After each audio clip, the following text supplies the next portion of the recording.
Earn free crypto just by learning about it. Coinbase Earn is the fast, easy, and rewarding way to learn.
I started the countdown.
I want to thank everybody who was supporting y'all's game.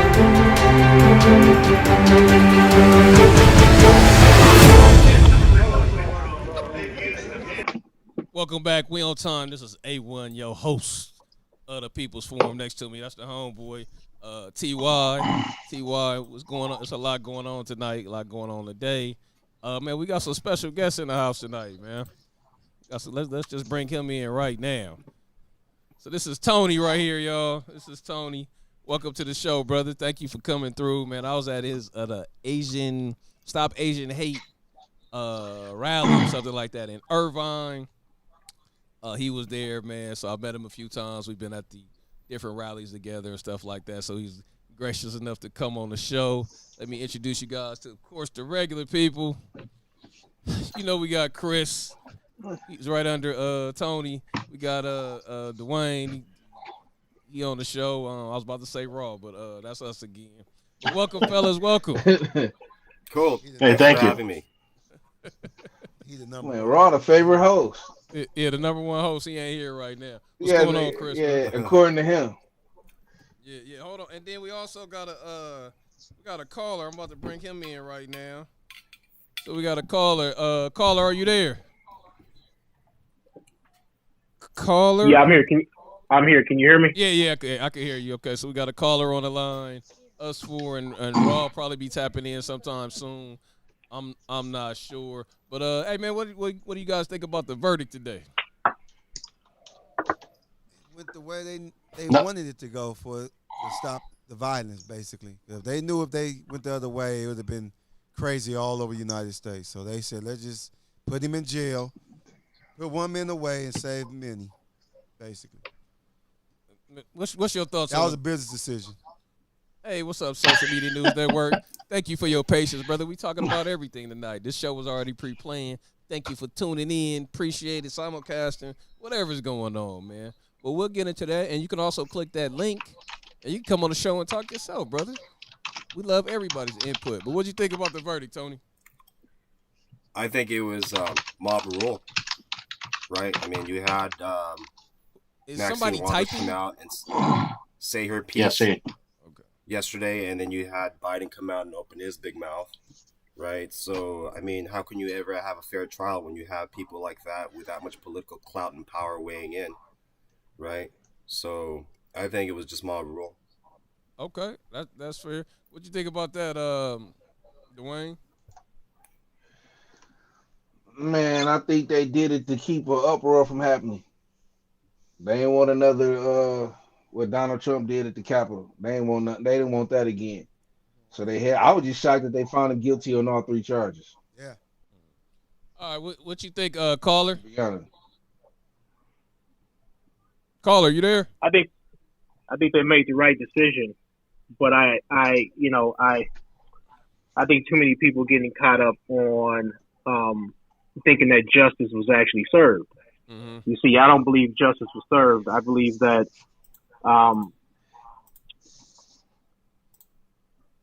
he was found guilty on 3 different. Found guilty on 3 charges.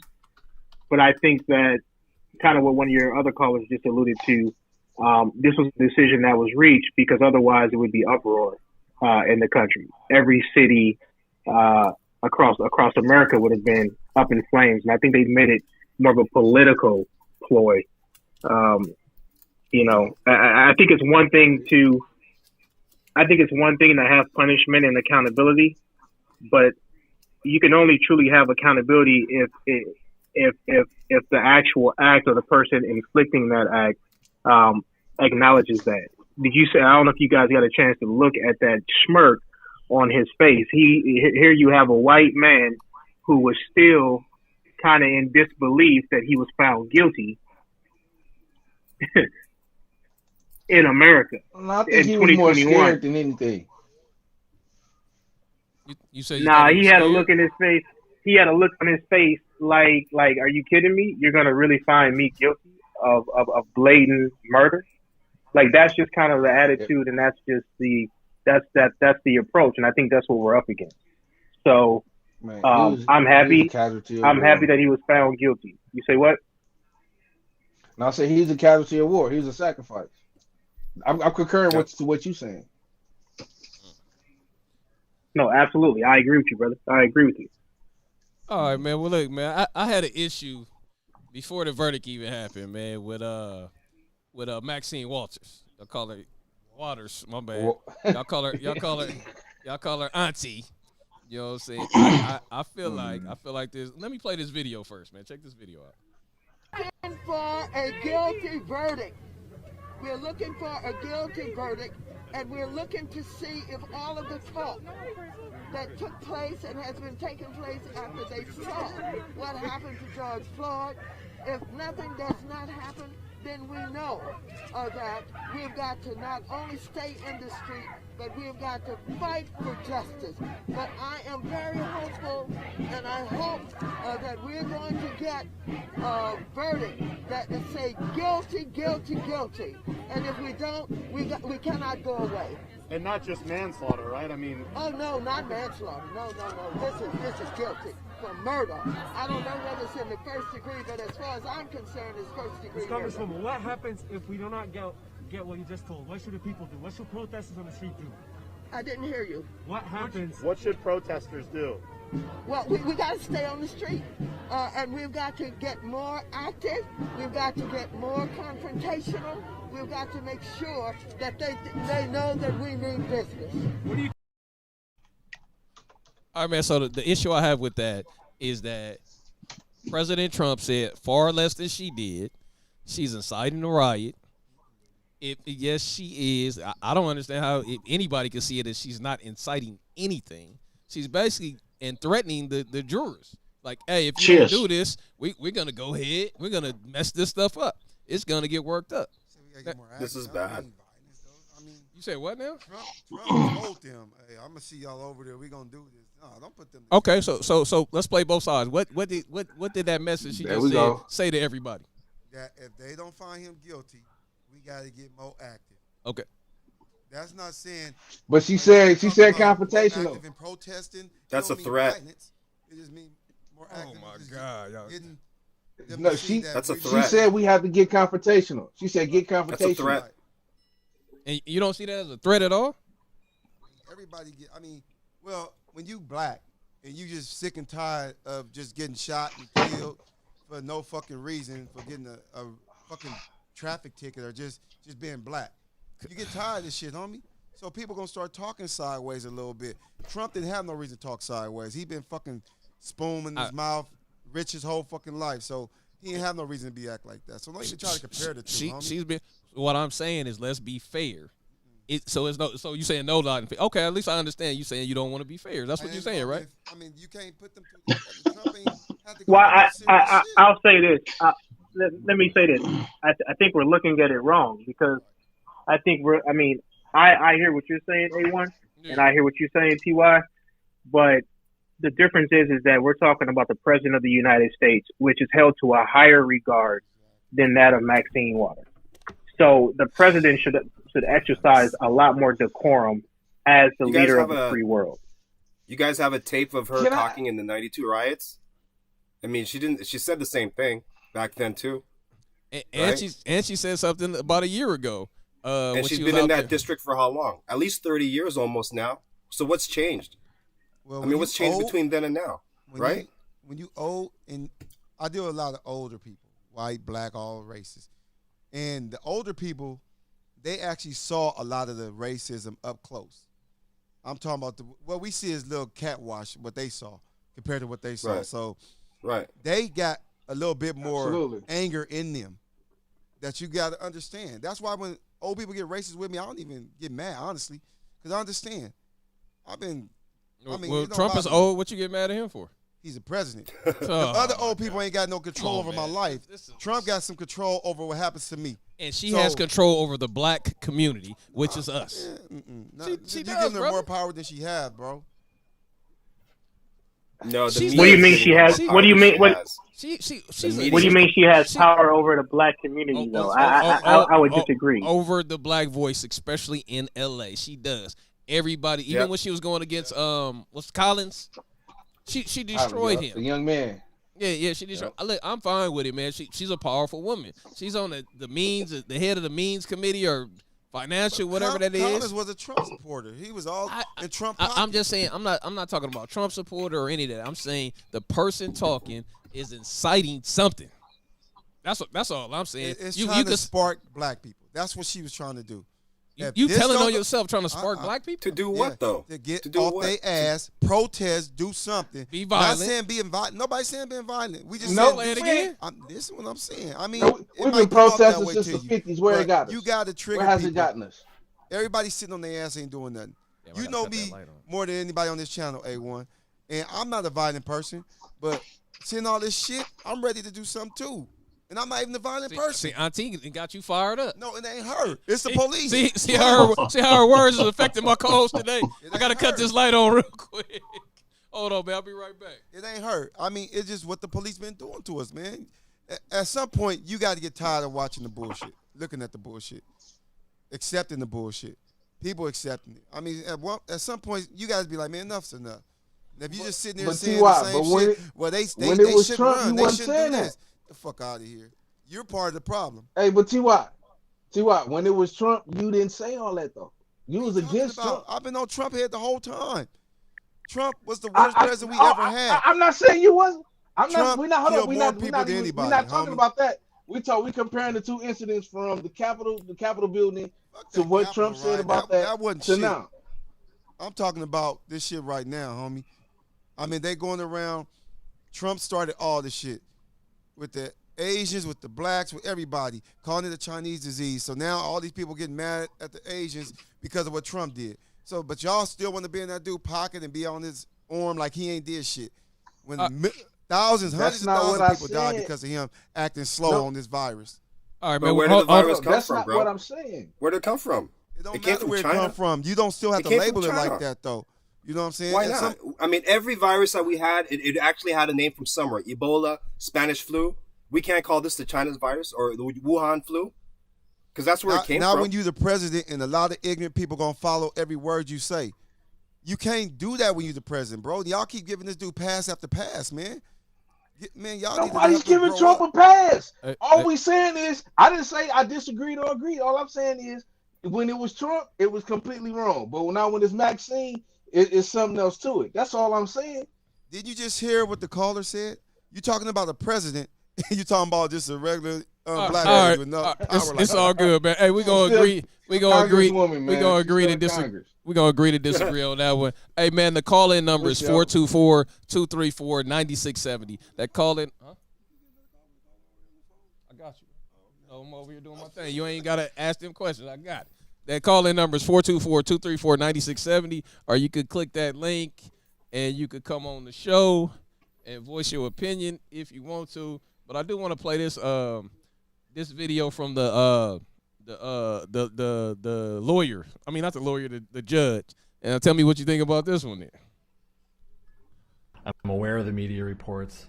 I'm aware that Congressman Waters was talking specifically about this trial and about the unacceptability of anything less than a murder conviction, and talk about being confrontational. But you can submit the press articles about that. This goes back to what I've been saying from the beginning. I wish elected officials would stop talking about this case, especially in a manner that is disrespectful to the rule of law and to the judicial branch and our function. I think if they want to give their opinions, they should do so in a respectful and in a manner that is consistent with their oath to the Constitution, to respect a co-equal branch of government. Their failure to do so, I think, is abhorrent, but I don't think it has prejudiced us with additional material that would prejudice this jury. They have been told not to watch the news. I trust they are following those instructions, and that there is not in any way a prejudice to the defendant beyond the articles that we're talking specifically about the facts of this case.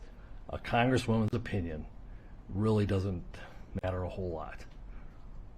Anyway, so motion for mistrial is denied. So they were trying to get a mistrial per them. He said the Congress person doesn't matter. So I guess any person in politics besides the president and vice president can't say anything. Anybody, they can say whatever they want. The president and the vice president just shouldn't say anything per TY rules. Is that accurate? Yeah, and why did she need a police escort too? Right?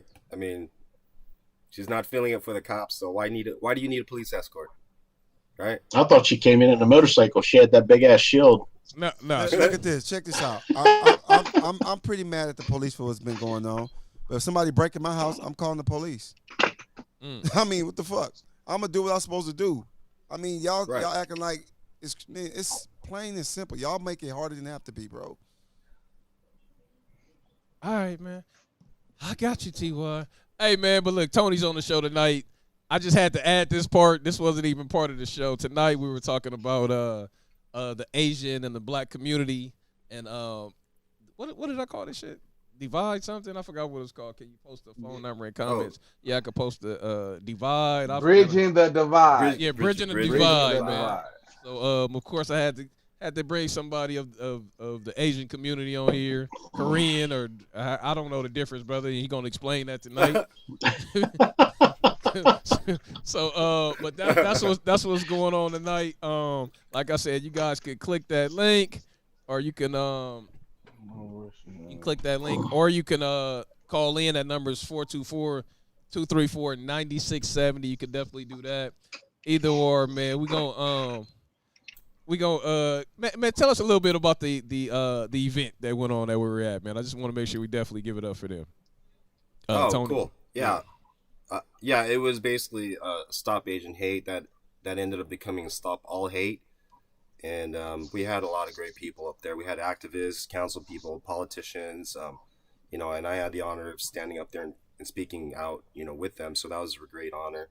But it was basically about just, coming together as a country, right? I mean, we all live here together. We all eat the same food, breathe the same air, right? We do the same things, right? And yet we're being divided according to how we look, right? According to the color of our skin. And I'm going to tell you, bro, I don't have a lot of love for cops either. You got to remember, I grew up in the 90s where they stood down and we had to do our shit, right? And not only that, but you guys remember the Rampart scandal? Dude, I know guys, man, that got popped by Rampart, right? And that made me think twice about cops too. So it's not like I got a whole bunch of love for them either. But the thing is, we got to look at people as people, right? We can't say, well, the black community, the Asian community, the white community. Why can't we just be a community as, as one? Because, it's been a long time since the 90s. And I'm going to tell you something about the older folks generation that have a lot of hate, or just a lot of anger, not hate, but anger regarding past racism.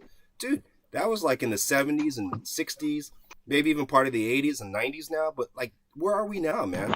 I mean, we still haven't figured all that out. I think we have. It's just that the media is dividing us according to the category of, how we look and what we look like, right? I mean, if they do that, we're never going to be able to move on as a country, never be able to do bigger or better things. We're always so divided and fighting each other that basically we have no idea that the true enemy out there is not us. It's not the color of the skin of the person, man. It's basically the media. It's what's being fed to most people who aren't going to do the research and time to look at more information. And that's all it is. And once people start waking up to that, man, that's when you start bridging the divide. You start reaching out to other people, other communities, right? Because you see the human in them as well. And that's what really upsets me, man, is because we're being all taken for a ride. All of us, man, we're all being taken for a ride right now. Yeah, man, that's true, man. I'm sorry. So let me ask you this question: What in your opinion is the real, the real enemy?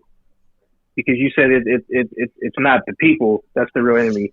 Who's the real enemy? The media, right? Like recently, right? There's an 8-year-old girl that got shot while she was waiting in line with McDonald's with her dad, right? Where did that go, right? That went under the radar. What about Officer Dorn from last year? How come no one's talking about him? Where'd he go, right? And there was another gentleman, an older black gentleman that basically was a Trump supporter, had signs out, and someone shot him. Where did that go, right? Why is that all under the radar? I'm telling you, man, we're all being taken for a ride right now, right? We're being misdirected and guided to see certain things a certain way without basically taking a step back and thinking about it. And the best thing that they could do to us in terms of dividing us is stopping the dialogue, not allowing us to talk, not allowing us to have just a pure, honest discussion about stuff that's going on in this country right now. And that's the problem. Was that good enough for you?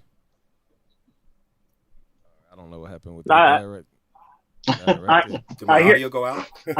No. It was another person coming on the screen. Hey, but Okay.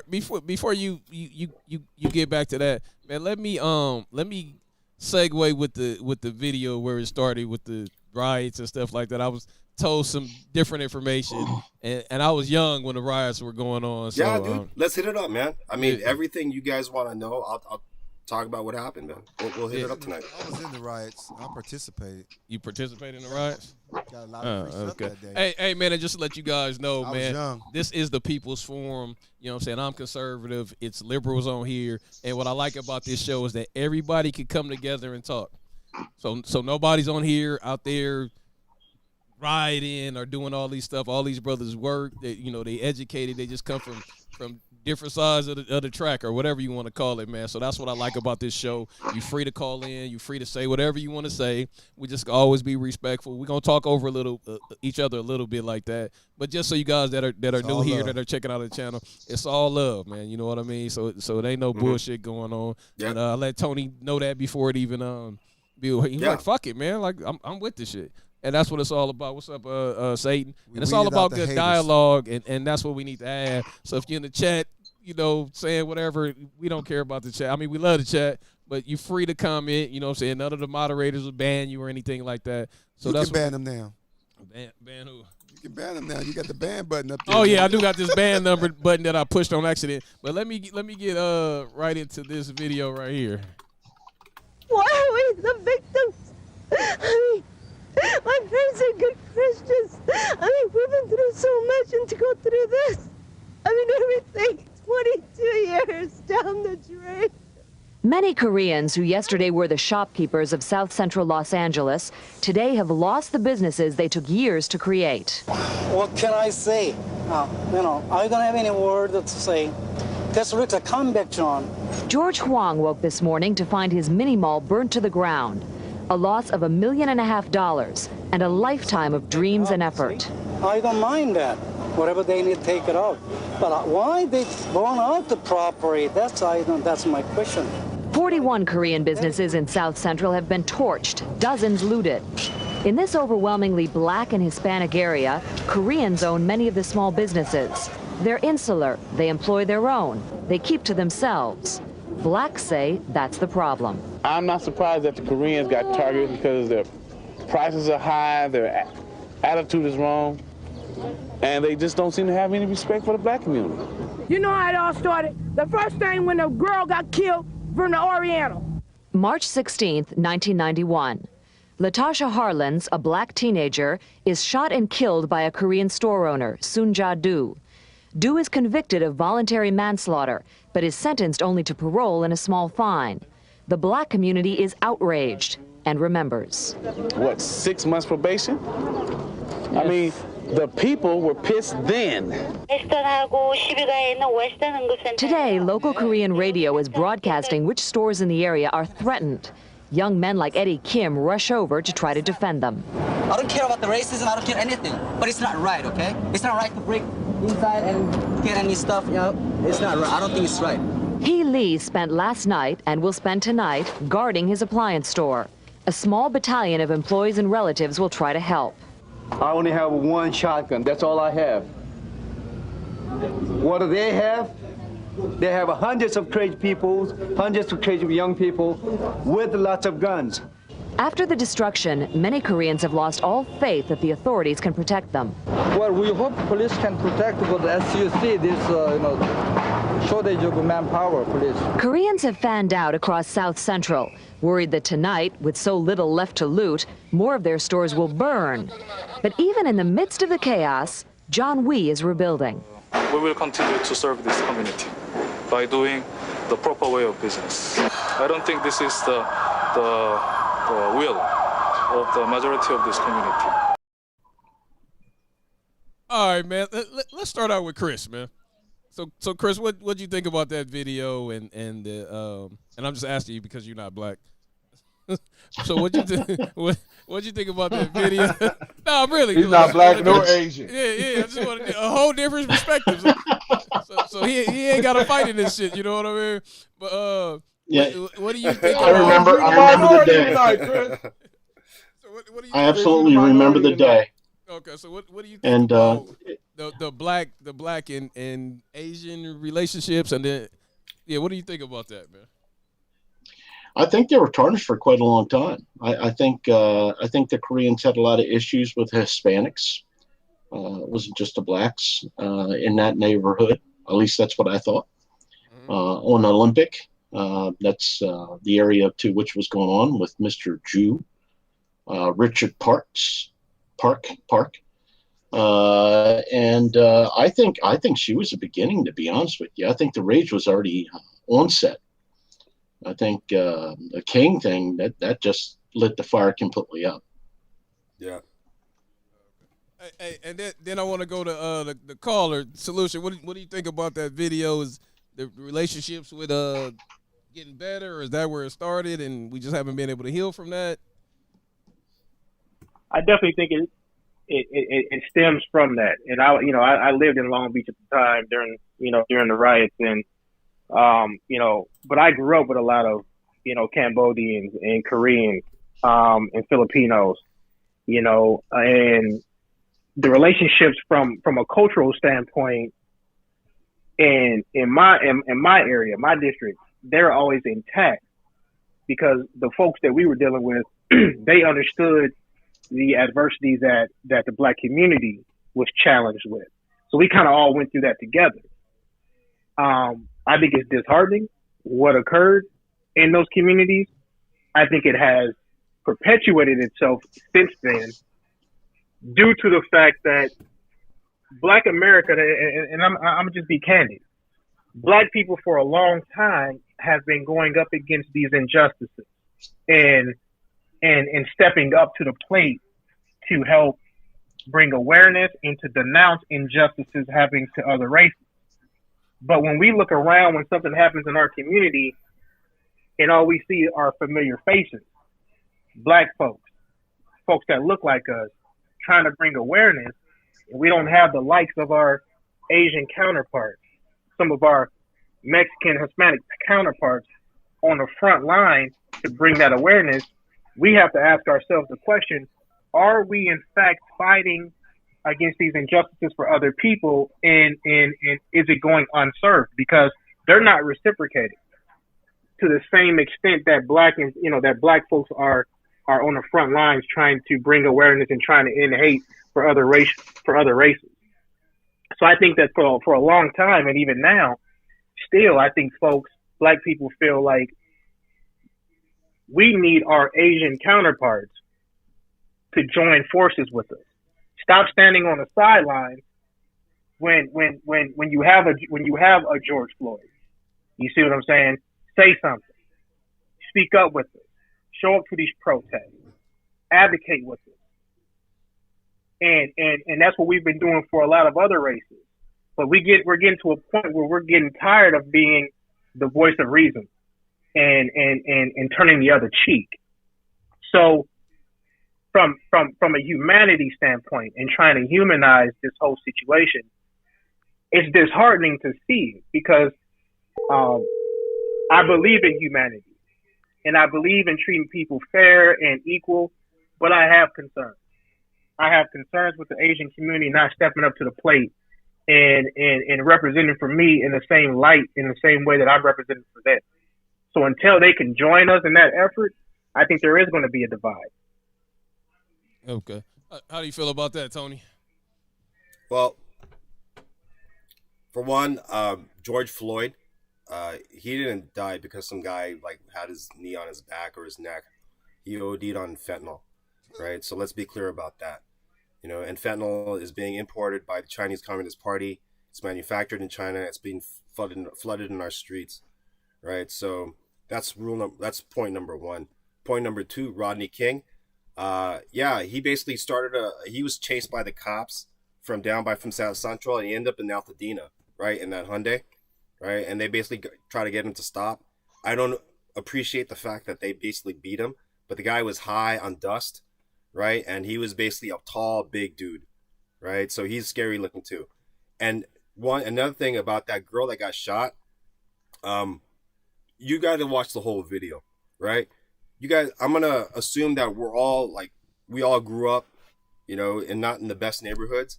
I grew up in Boyle Heights, and I also grew up in Hollywood and in Huntington Park, and this is the 90s, right? So I knew gangbangers, and I used to bang too, right? So we know the laws, right? The law of the concrete jungle, which is that if you bring violence or you assault someone, you don't determine and dictate the response back, and that's what happened. Does that girl deserve to be shot? I don't think so. But that lady was an older lady. She's a senior. She's a grandma that got assaulted, right? So that's kind of where I stand with that. In terms of standing with the black community, it really depends on what you want us to stand for, right? Mm-hmm. I mean, right now, I'm not standing with Black Lives Matter. I mean, the semantics sounds good, right? I mean, I care about black people and black lives, but you're going to tell me that it's all about black lives with BLM?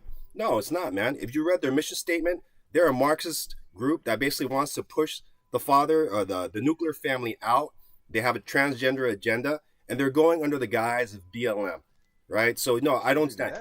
I will stand with anybody, of any race, of any color that I see injustice. But, man, if you perpetuate it yourself in your own community and you don't call it out, man, dude, what do you want us to do? Honestly, man, Anyway, that's my point on that.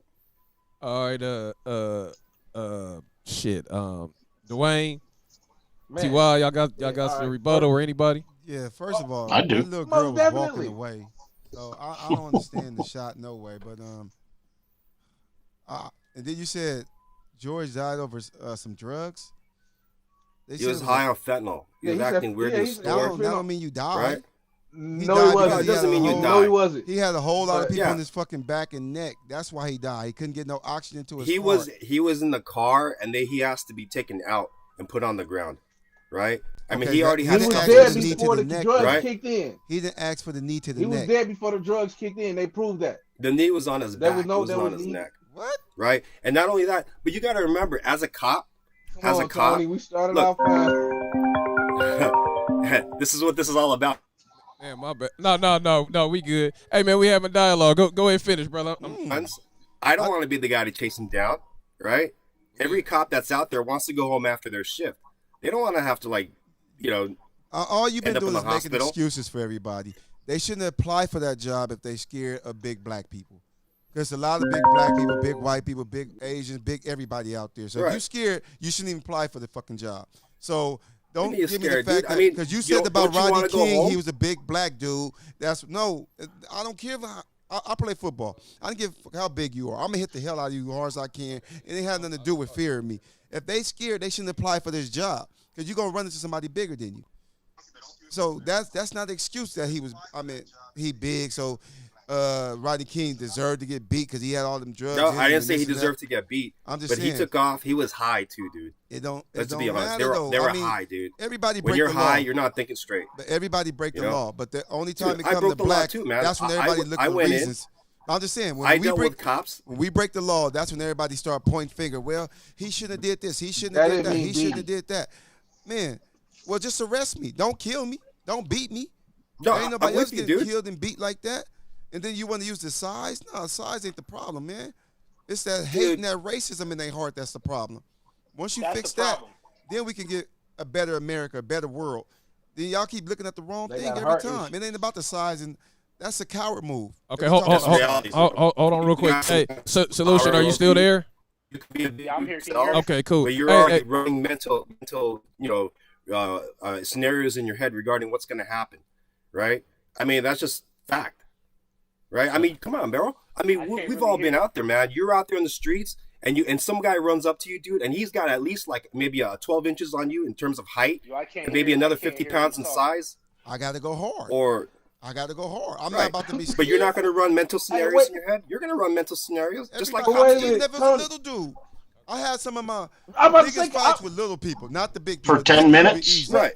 For 10 minutes? I was always little, and I would drop some big fools. Yeah, I don't get it. I don't get the 10 minutes, bro. Yeah, that dude was on this. Dude was on his neck. You need to look at some pictures. He was directly on his neck. It takes 7 pounds to crush the esophagus. 7 pounds. Solution, I don't care how big. Can you hear now? 10 pounds. His toes wasn't even on the ground. I heard that. Hey, one, I can hear you. Oh, there's no doubt. I know. I can't hear the other guests. Oh, okay. Hold on. Go ahead. Keep man. I hear what you're trying to say, but I don't agree with that, brother. And her dude. I mean, she was totally wrong, bro. A lot of things. When Latasha got killed, she lied. Not once. What did she lie about? Let's see how honest you're going to be. What did she lie about? When the court went through, what did that old lady lie about? That was on that she said happened compared to what was on the film in the court case. How so long ago? She said she was assaulted and she was afraid for her life. The girl never came across the register. I'm at the counter though. No, she punched her in the face. She did punch her. Right. But then she turned around. She threw the orange juice at her. She hit her because she grabbed her. And she still had the $2 that she was going to pay for it. She walked away. She died with the $2 in her hand. And she lied. She lied about what was on the film and everything because she didn't think it was all being recorded. So, of course, the police went in there and took all the recordings. And she lied about the whole thing. And the girl was walking away when she got shot. Yeah, she turned around and walked away. And she shot her in the back of the head. It's called murder. Man, but that's not a guarantee that she wasn't going to turn around and come back either, right? It's not. And you're going to kill someone? And you're going to kill someone. I'm just saying. I'm not excusing her action because you know what? Okay. I don't think like that, right? I'm not saying that I shot her. Tony, you never want to try to rob me in a dark alley because by your own words, I'm supposed to shoot you. Even though you turn around and say, "Hey, look, I'm sorry, bro." Right. She walking away. Yeah. Even if she do come back, you still have the gun. What the hell? I don't understand. The little girl that have nothing. You have a gun in your hand. 15 years old. She wasn't a little girl. 15 years old, bro. How are you afraid of a kid and you have a gun and you grown? 15 years old, dude. Seriously? 15-year-old, 13-year-old. I could be 103. Two ages that robbed that one Uber Eats driver in Washington, D.C., right? I'm talking about her, bro. You keep on going on to other things. You're saying that she was only 15 years old. I don't care how old she was. It was a kid. Right?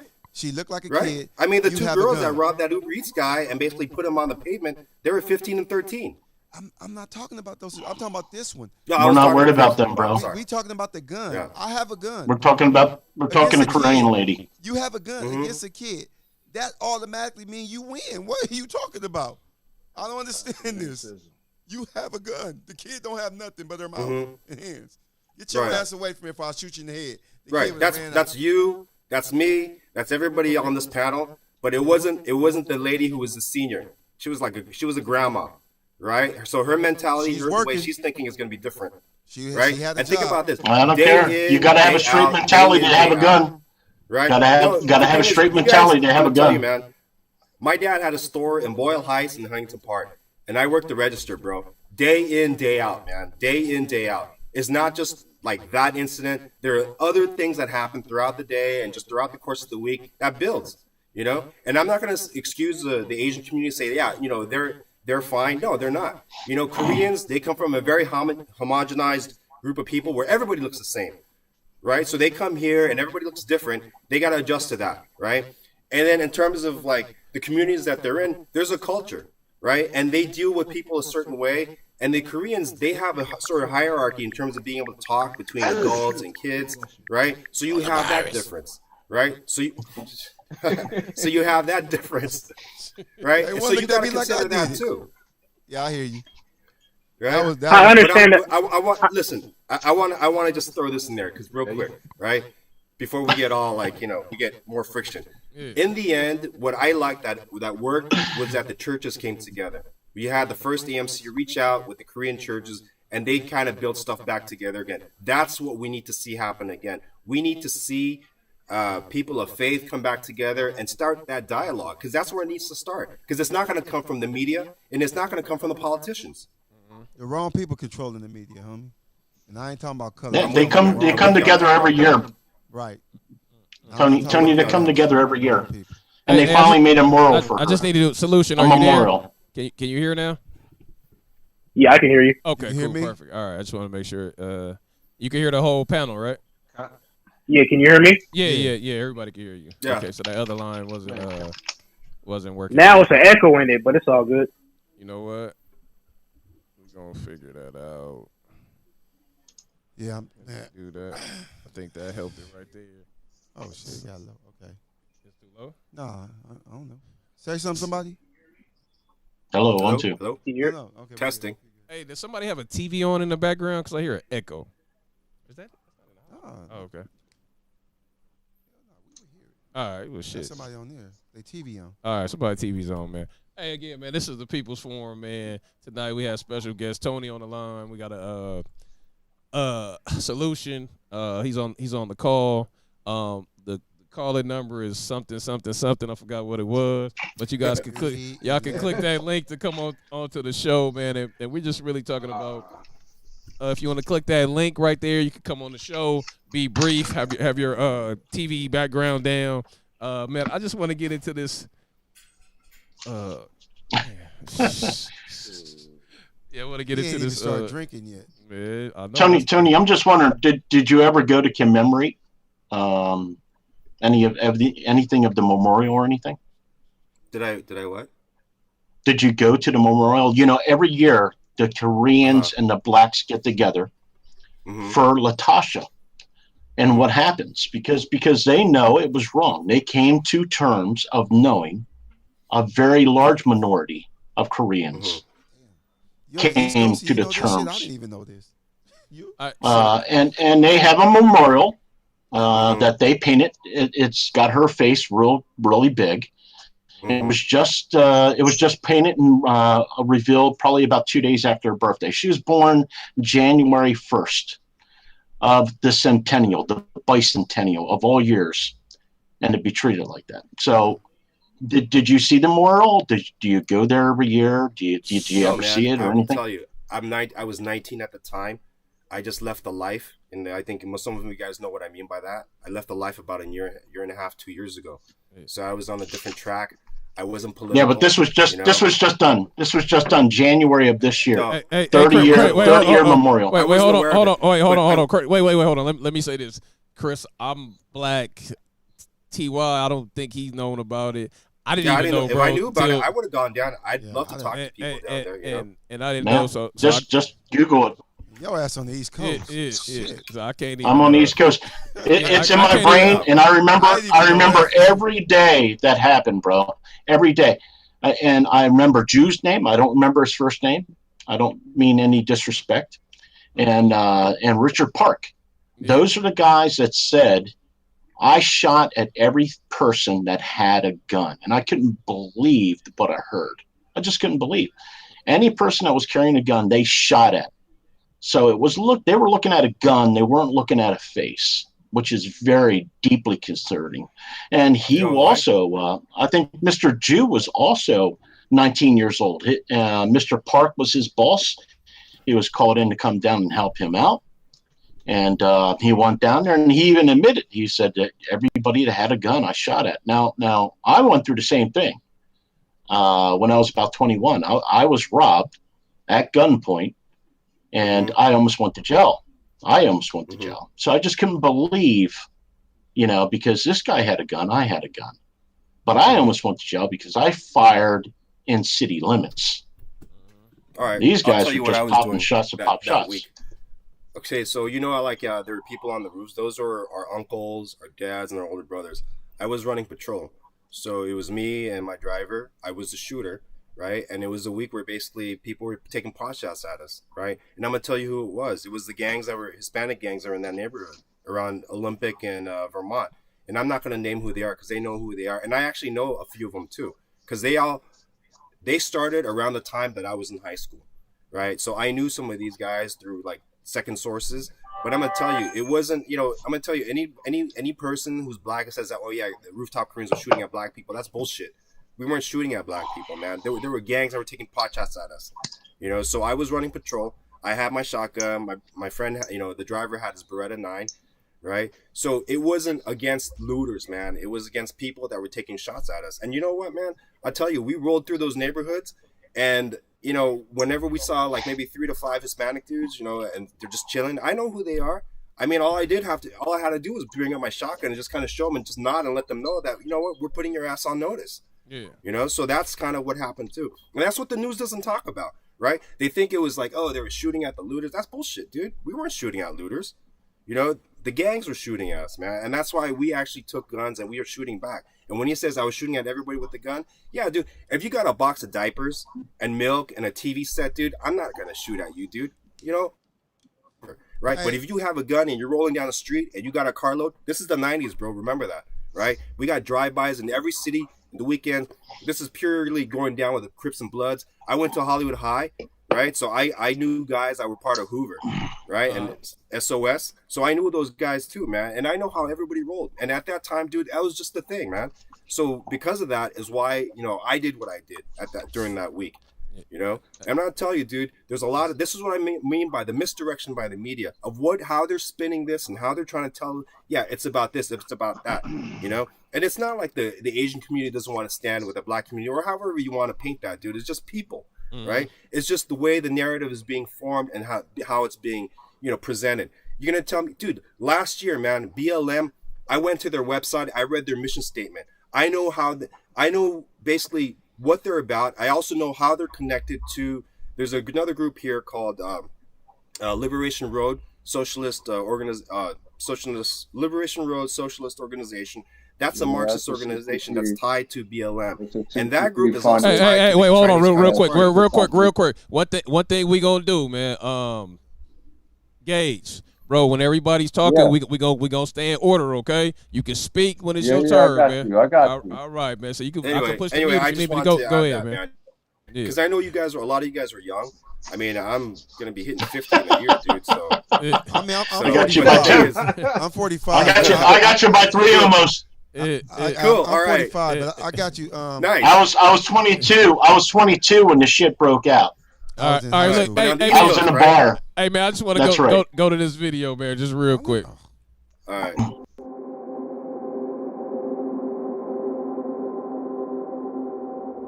You do know black people have been beating up Asians for years, right? In China, it's normal to act racist towards black people. The difference is Asian people don't usually confront people and announce their views and opinions out loud like a lot of racist whites would, so it's not as well known. People are protesting for Black lives, but now they're using this as an excuse to target the Chinese community. I won't totally call it racism. We don't think they're inferior humans. We have a fair skin obsession that shows class or caste preference. Those were just a small fraction of the comments we've seen and even received on social media, illustrating the tension between the Black and Asian communities. These are highly divisive times when Asian Americans are being targeted from coronavirus-related hate, discrimination, and violence, as we've reported in recent months. And when the Black Lives Matter movement has been reignited as Black people continue to die at the hands of police officers at disproportionate rates, the anger and frustration between the Black and Asian communities can't be ignored. So we wanted to explore how we could be allies for each other, how we could combine forces and make positive change that benefits us both. But first, we must understand our long and complicated history. While there is sometimes anti-Asian sentiment and otherness we feel in interpersonal relationships or encounters on the street, for example, that is very different from the anti-Black, multi-generational systemic violence that's happening. Bianca Mabute-Lui is an Asian American studies educator and says historical context is key. But I really try to frame these conversations against this oppression Olympics because, again, it's not helpful, and try to frame for them like that's how, you know, these systems and these white supremacist leaders want us to think. American Black history is different from other minorities because of slavery. As you move further up America's timeline, though, Mabute-Lui says Black and Asian communities often found themselves in interconnected struggles. Yellow peril is the stereotype from when Asians first started immigrating to this country for labor and for the gold rush. That Asians are dangerous, that they're dirty, they carry diseases with them. Mabute-Lui says Black communities wrote letters and sent food to Japanese people in internment camps, and Filipino and Chinese organizers in the Bay Area were inspired by the Black Panther Party. But around the late 60s and into the 80s, the model minority stereotype emerged and was even used by President Ronald Reagan. He wanted to defund social welfare programs. He wanted to dismantle affirmative action. And so what was really convenient for him to use at that time was the model minority stereotype, which is the stereotype that because Asian Americans have a strong work ethic or good family values, that they are somehow better. That harmful rhetoric helps fuel divisiveness today and did in the following cases. 1982, 27-year-old Vincent Chin is beaten to death. 1991, 15-year-old Latasha Harlins is shot in the back and dies. 2014, NYPD officer Peter Liang shoots and kills Akai Gurley. 2017, an 81-year-old Asian woman is pushed off a Muni platform. 2019 and into 2020, Asian American elder abuse spikes in San Francisco. 2020, boba guys face intense backlash amid reports of racist comments. So where do we go from here? Already we're seeing shows. Hey man, look, hey, sorry about that. Yeah, that was a long ass video. Sorry about that, guys. Shit, you guys got any feedback on shit? I didn't. It was so damn long. I forgot what the hell they were saying. Yeah. I think the lead in. Go ahead, brother. Wait, hold on before y'all do that. Oh, okay, go ahead. Go ahead, man. Y'all good. Go ahead. I was going to say that I believe that there is some. Go ahead, Carla. I believe there is some there's some interconnectivity to it. I think that Asians and again I think Asians and Black people they have a similar struggle. The issue is that Asian Americans have benefited from the struggle of Black Americans. And what I mean by that is that all too often. So is Hispanics. Go ahead. I can't. What's that? No, go ahead. No, I'm saying what I mean by that. But go ahead. And so has Hispanics. So what I mean by that is that in terms of America, Black people are deemed the Black stain, the fuck ups, the target number one. Other races and minority groups benefit from the fact that we are constantly at the forefront of being attacked, being drilled by white America. So Asian Americans have been afforded the opportunity to kind of remain under the radar. And they've benefited in that sense, in that regard. Because as long as white America is coming after black people, then they've kind of been able to kind of coast their way through. And I think that the reality of that is it's concerning to black communities. We want things to be equitable, okay? And now that we're starting to see a heightened level of hate crime towards Asians, Asian Americans, black people are sitting on the sidelines looking and saying, "Hey, this is exactly what we've been experiencing for hundreds of years." But no one has come to our beck and our call. So I think there's some interconnectivity. I think that Asian Americans could benefit from joining forces and creating some unity with the black community and the black population. So I seen it different growing up, though. I seen it way different growing up. All right. Keep it quick, Gage. Go ahead, bro. Where I grew up at, we had the true melting pot. We had the Cambodians, Vietnamese, whites, blacks, Puyallup Indians. We had Pacific Islanders, and yes, everybody still kind of kept to themselves, but all the kids were the kids. We all played everybody else's games. We commingled. We went to elementary school together. It was homogenous. It was all of that, but yet the elder, everybody's parents and so forth had their own culture more or less, and it wasn't. There was no hate. There was no animosity toward anybody. A lot of this stuff came afterward as we got a little bit older and we went into a new era, and we're in a new era now. I don't see this. I don't. The Asian hate crime between blacks and Asians. I mean, I could see it in a neighborhood where we have different factions of people that are working their jobs. But outside of that, I mean, let's get real. This news cycle started like 2 months ago. There were some things with the Asian shops and so forth, and it's some hard-headed shit, right? A lot of hard-headed shit going on. And what's everybody supposed to do when everybody's boundaries are getting pushed? I mean, man, everybody just needs to lay the hell off, really, right? I mean, let's go back to something that makes more sense. Yeah, I mean, I grew up, like I told you, in those different areas. And when I went to Hollywood High, I mean, we had everybody. We had Chinese, Filipinos, we had black, white, Salvadoranians, Mexicans, Iranians. We had everybody at Hollywood High. But then everybody was from somewhere back in the day. Right, so basically, you roll and go down the hall, and you basically shake hands with everybody, man, as you're walking. And even my crew back in the day, it wasn't just like an Asian gang, dude. We had like white dudes, we had a black dude, we had a Salvadoranian, Mexicans. I mean, that's kind of like the neighborhood you grew up in. You don't call these guys your partners. Homies. I mean, you're partners. You know what I mean? Those are your you call partners, them homies because you guys were from the same hood. You guys had the same things, and I mean that's what it was. I mean, so anyway, so this whole divide thing, dude, I don't buy that, man. That's all bullshit. I don't. When you say you don't buy the divide, what do you mean that you don't buy the divide? I think the media's spinning. I think he's trying to say if you're racist, you're going to be racist. If you're a white racist, much, man. You're not just going to be racist against black people. You'll be racist about Asians. You'll be racist about Mexicanos, Filipinos. They're a long path. It's not going to matter. And just to let you know, bro, that it was the black community back in the 50s and 60s that started the civil rights movement. But you have to remember, during World War II, the Japanese were interned, and then even before that, during the turn of the centuries.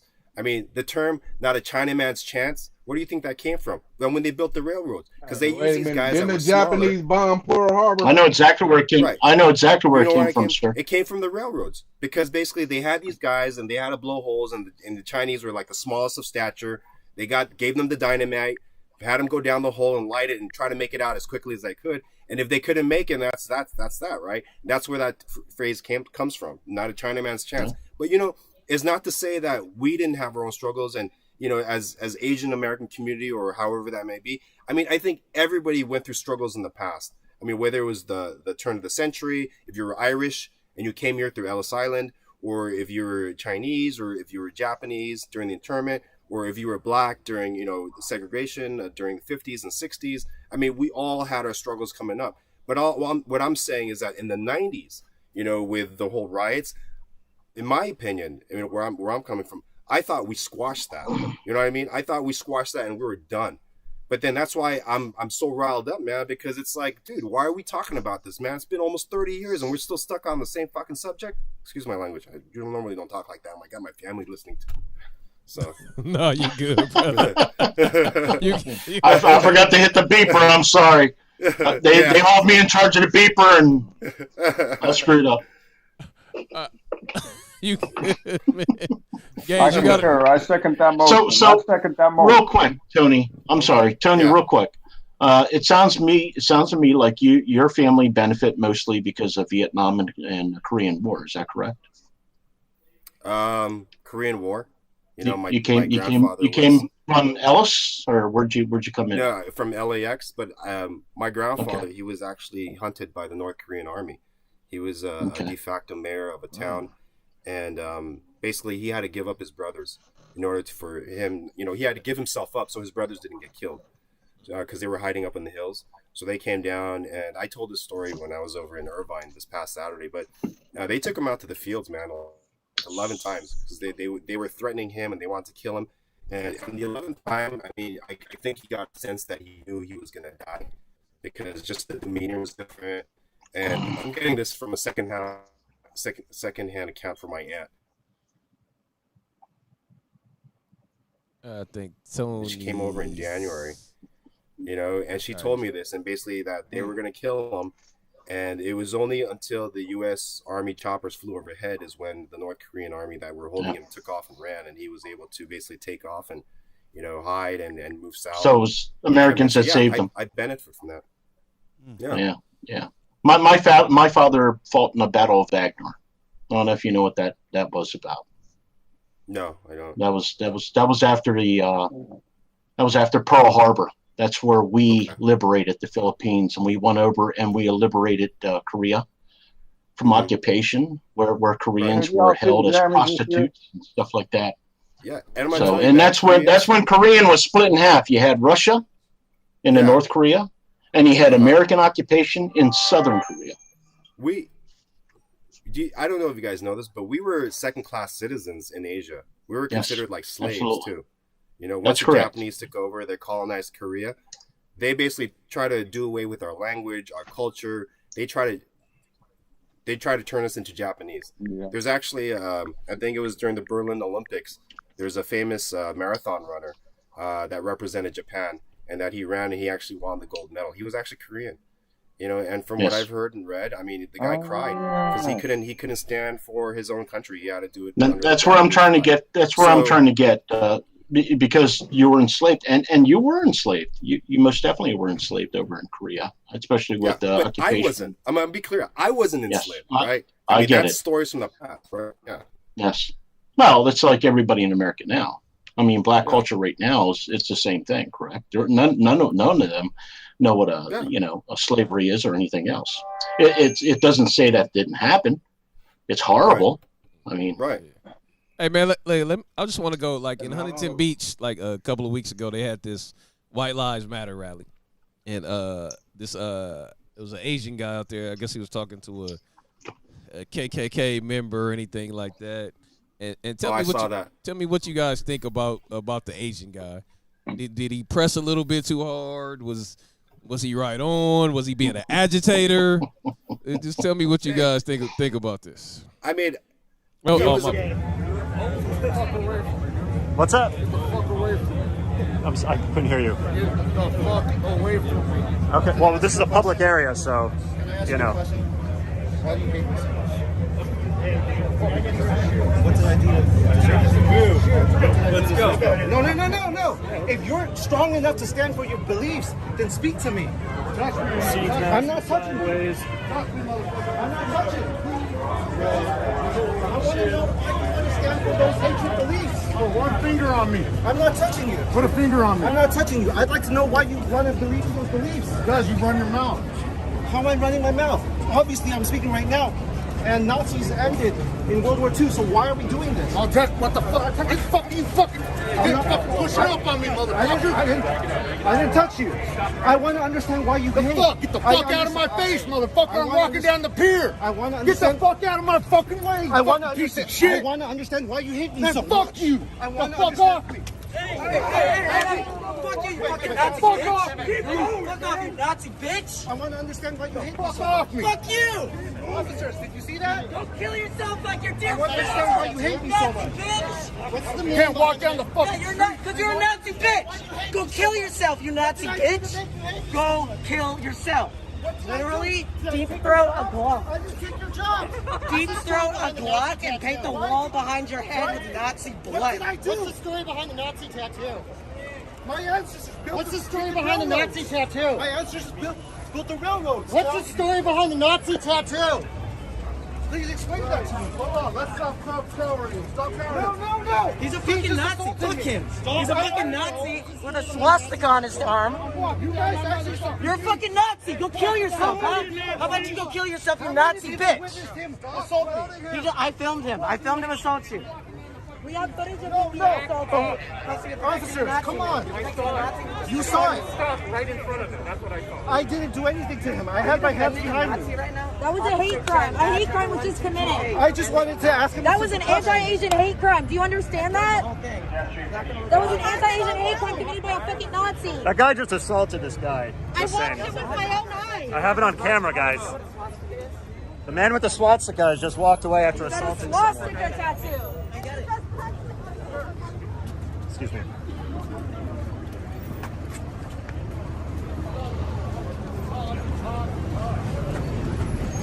My fucking ancestors died for this fucking country. Shed blood for this fucking country. Is that why you have a swastika tattoo? Motherfuckers just talk. What There's no ancestors? fucking woman. What ancestors? Were they American? Because the Americans fought against the Put up Nazis. your hands and fucking fight. Not fucking acting like a little bitch. What's the story behind the Nazi tattoo? Why are you seeking protection from the police right now? You guys bring these motherfuckers on. That's what happens with all your fucking attention. Plenty of fucking alleys back here, but no, you want to put right on line. You fucking cowards. So I've been looking like everywhere for like. I don't want you arrested. I just want to know why you hate me so much. You're an old enough man to know that there's things. Honestly, because you're ugly as fuck. No, okay, besides that. No, that's besides.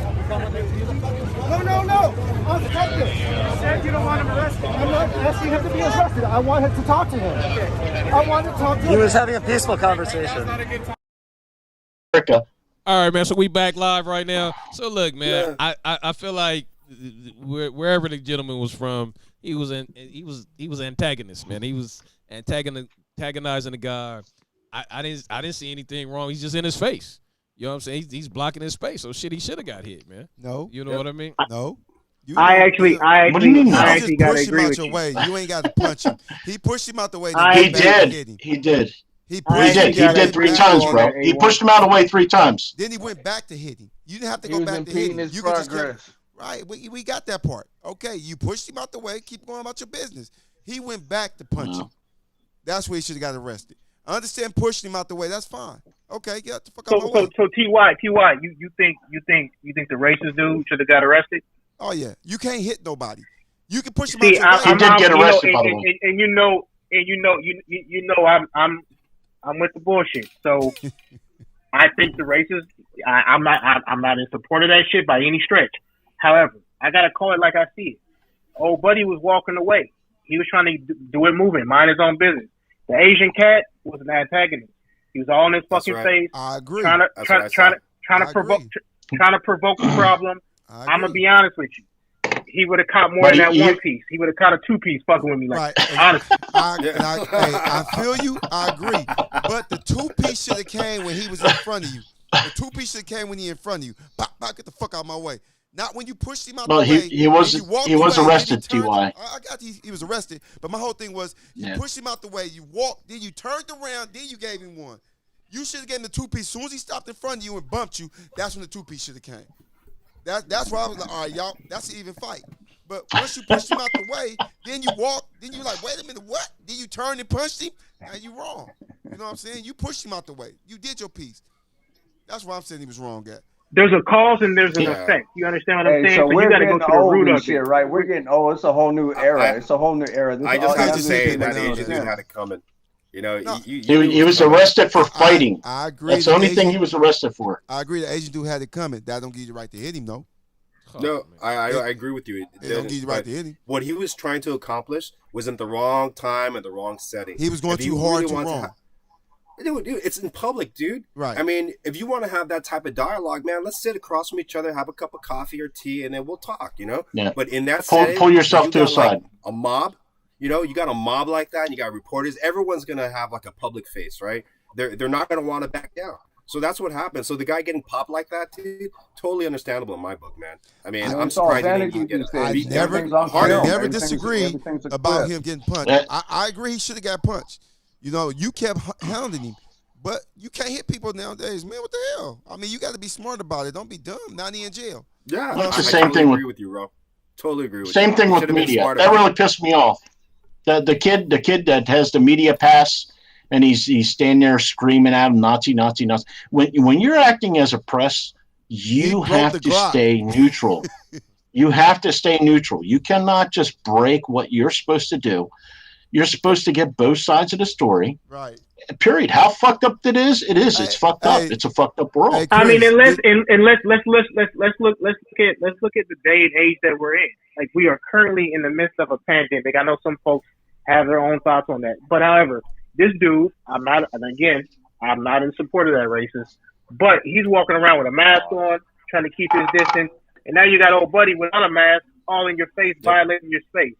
Just like it might have been wrong for old buddy to hit him, it was wrong for the Asian cat to violate that space. They both was wrong. Just being real, and not only that, he kind of bumped shoulders with him. Right. Now, I mean, maybe that's some old high school shit, but you touch me, I'm gonna touch you back. I mean, that's right. And who gonna go to jail? That's what I'm saying. It's all about going to jail. My thing is this: you got to be smart enough to understand. I had a dude in my face calling me a nigger. I didn't even flinch. I didn't give a fuck. I know if I hit your ass, I'm going to jail. So, because there ain't no more self-defense, right? Ain't no more of that shit no more, right? No. So sticks and stones, right? Exactly. So I'm like, I ain't trying to go to jail. I got too much to lose going to jail. So you got to be smart about the situation. I've been called a lot of shit. I don't give a fuck. As long as you don't touch me, you safe. Mm-hmm. But see, old boy touched him though. Like whether it was a walk by, whether it was a nudge, just his overall body language and his demeanor was antagonistic. Oh, buddy was like, "Hey man, get out my face, keep it moving," and he kept antagonizing. Like I only got so much patience. Right, but I'm a man at the end of the day. Like you ain't gonna try me. Was he doing it for himself and to really understand this? He was doing that for social media, right? He was doing that shit or was for he doing? social Exactly, for social media, right? Yeah, he was doing that shit. I think he was really, truly trying to force it for his own means. I do. Trying to play the victim when he was really aggressive. But my thing is this, dude. Give him what you gave, what he gave you. He bumped you, you push the hell out of him and keep pushing. He bumped you, push him. Because you stronger than him. You look like you stronger. You push the shit out that dude. He probably hit something and fall and then keep going. You know? So, I mean, don't swing. Don't swing, man. It ain't worth I'm just disappointed that he didn't knock him out, though. Like, I mean, come on, man. With a free lick. He ain't even sleeping. He wasn't even busting up. It was a left. It was a lazy left, bro. It wasn't a strong right. That was a lazy left. Yeah. I don't think he meant to hurt him. I mean, if you meant to hurt somebody, you're going to throw it quick, forward, and stop. You don't have to. All I'm saying is this, is that we have to be mindful when we show up to these rallies, when we show up to these protests. We got to understand the environment that we are in. You also got to understand and respect another man, another woman's space. And if they choose not to engage in conversations, as a human being, you have to respect that. And when you violate that, totally agree. Then you got to deal with what's coming next. Absolutely. I would have. Yeah, I don't like the race. Tony, do you open carry? Do you carry a gun? Huh? Sorry. Do you carry a gun? Do you carry a gun? Do I carry a gun? No, I don't carry a gun. Yeah. Okay. Hey, I'm just wondering. Chris, his family watching this show. You don't ask him questions like that. I carry a gun. My family watches this. I'm tight with my wife, my kids. We talk about everything, politics, what's happening. So it's cool. No, dude, I carry a gun every day. Every day. No, I'm gonna tell you, I'm a big proponent for open hand skills, right? Because you're gonna need that a lot more than a gun. Sure. So I'm big on when we're close, judo, all the martial arts, man. Hey, cool, man. We want to welcome Tal to the show. What's up, brother? Hey, guys. All right, man. Jump on in here, man. You got a comment or something? Go right ahead. Yeah, I just think, I think the Asian guy probably was on social media. He probably saw like some flyer that saved White Lives Matter. And then he's like, well, I'm gonna go have a dialogue with one of these Nazis. And he built it up in his head, and then there's all those cameras around. Like that was one like guy, right? He was getting mobbed by all those people who are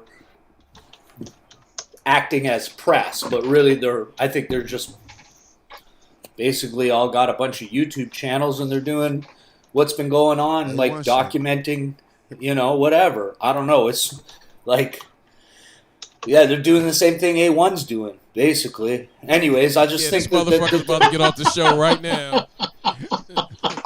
So come on, let's get interesting. You lucky I'm not drinking, goddammit. Doing that same shit A1's doing. Nah, I mean, Tony, there's like 15 man. guys. Yeah. There's like 50 guys there, right? Tal's Canadian too. And they're all I'm Canadian. Yeah. Canadian as fuck. So there's 50 guys there, and I think the Nazi guy was just like, he was annoyed as fuck just by the fact that he was getting mobbed. And then the Asian guy comes in like, he's like at 10, and he wants to have a conversation. And even if he's genuine in his, I'm going to have a dialogue with this Nazi and find out why he hates me. The Nazi guy's already pissed off, and you can see he like trying to get away. And so when he clocks him, I don't know. I think it's uncalled for, right? He could have just kept walking, like Ty said. He could have just kept walking, but he turned back and popped him. But yeah, I don't know. It seems like the Nazi guy's trying to get away there, right? Yeah. And what's the end result? What's the end result? The Nazi guy continues to walk away, and he gets arrested for assault. No, he does not. No, he does not. Absolutely not. No, they can't charge him with assault. The guy gentlemen, all right, hold on. Hold on. One at a time, guys. One at a time. This is my question. What is the end result if the Nazi is just continuously walking away and trying to avoid confrontation? Where does it stop? Because Asian buddy looked like he wasn't going to stop until he got that one piece. Like he was barking up that tree for that purpose. No, I'm going to disagree with you, though. Because once he pushed him, when that whole group got there and they bumped shoulders, he pushed him and the dude was behind him, I don't think he was going to pursue him no more because all his buddies came. And then he went back and socked him when his buddies got there. I think the Asian dude at that point was like, all right, I'm cool. I'm not going to chase. But when he got hit, that fired him back up. Then he went back chasing some more. A1, can you rewind the tape? Because I saw a difference in that. When he was behind him, remember, he went back to sock him. He could just kept going forward. Look at this right here. What's up? Get the fuck away from me. I couldn't hear you. Get the fuck away from me. Okay, well, this is a public area, so, you know. Why do you hate this? What's the idea? Let's go. No. If you're strong enough to stand for your beliefs, then speak to me. I'm not touching you. I'm not touching you. I want to know why you want to stand for those hatred beliefs. You gotta remember, he touched that guy right there. Put a finger on me. That's a battery. You touched him. Unwanted touch. Guys, you run your mouth. Dude is walking away How right am I running now. my mouth? And he Obviously, comes I'm and gets in speaking front right of now. him. And Nazis He ended impedes his in World War progress. II, so why are we doing this? Oh, Jack, what the fuck? He stops. See? You're fucking pushing up on me, motherfucker. I didn't touch you. I want to understand why you hate. Get the fuck out of my face, motherfucker. I'm walking down the pier. Get the fuck out of my fucking way. I want to piece of understand. shit. I want to understand why you hate me. Man, fuck you. Fuck off. Wait, look, right here, man. He's still on his grill, bro. Yes, he is, bro. He's behind him. Look, at this point right here, right? That wasn't a punch, I dude. know, That was bro. like a tap. However you go ahead. That was a tap. Explain this. That was totally a tap. No, right here. Nazis ended in World War II, so why He impeded him right there. See this part. We not arguing. Yeah, dude. Push up on me, motherfucker. I didn't touch you. I want to understand why you hate. He steps forward again. He steps up on him. He steps up on him again. Look, he's stepping up on him. I want to understand why you hate me. He stepped up on him again. Yeah. Oh boy, in the wrong, man. The Asian dude in the wrong. No matter how you slice it. He wasn't in front of him no more. Yeah, I don't care what you're saying, bro. He was behind him. He wasn't in front of him. They- no more. I The think Korean, no the Korean dude. after dude got aggressive with him and pushed him, and he was behind him. To your initial point, you said he could have just shoved him and kept it moving. Right. He shoved him. He kept it moving. But came back. Didn't keep it moving. He kept arguing. He shoved him again. What and then you he was mean? like, what? He has the right to say something. I didn't say he didn't. All I'm saying, he shoved him. Then he shoved him again and said, what? And then he socked him. He didn't have to go with the what. Nah, no. T.Y. He put T.Y. You didn't hear what he said. He said something. He mushed him. He pushed him to the side and basically said, "Step aside." He kept moving. Oh boy, came back around, wanted to brush shoulders with him again because he thought it was a game. He wasn't going to be satisfied until he cut a mouthful. That's it. I think He just tapped him with the left. It was just a lazy left. That's all it was. Once he It pushed him wasn't. and got mad, the whole scene changed. The Asian dude know it's about to get real. So you walk away, and he come at you again. Now you know he wanted. But he Dude, I'm telling you, I would have walked away a long time before that. A long time before that. I would have walked the fuck away. T.Y. If you trade places with the white dude, and that same situation is happening, and some cat is all in your face barking, and you like, look, man, I ain't got time for that. I'm just here minding my fucking business. Keep it moving. And somebody continues to be in your face, trying to antagonize you, perpetuating the situation. You mean to tell me that after you step them aside and tell me you ain't got time for these games, and they come back and they want action, you just gonna just continue to just let this shit happen? I don't see him saying he want action though. He just kept talking. Once he bro, his body language. touched him twice, bro. You even said you can communicate. You can communicate without having to fucking use words. Like his body language. T.Y. under your own words, T.Y. You said when someone touches me. Is that what you said? Yeah. Right. Yeah. Someone touches you? Well, dude got touched twice. He didn't get touched once. He got touched twice. Okay. Now, my thing is this: when I say somebody touch me, if we arguing and it's heated, and I feel you want this action, that's different than you trying to have a debate with me. You touch me, hey, don't touch me, homie. I'm gonna swipe you. Don't fucking touch me. And I'm gonna push you if you bump me. Get up the fuck out of my way. I'm gonna keep walking. If you get in my way again, then I'm gonna square up with you. Let you know it's about to go down. I'm not gonna just take a sucker punch on you. I want you to square up. That's what my man did. No, he sucker punched. That's what he did. But that ain't really no sucker punch that you know, like if this cat is in your face and you know, and you know that it's a high and elevated situation. Like you can't get sucker punched. Like Asian boy should already had his guard up in the first fucking place. You doing all that working. You better be ready to knock hands. The Asian boy got what he wanted. He wanted it. Yeah, he got the heat. He got baby viral. heat. He probably went viral off of that. That's all it was about. I agree with T.Y. on that one.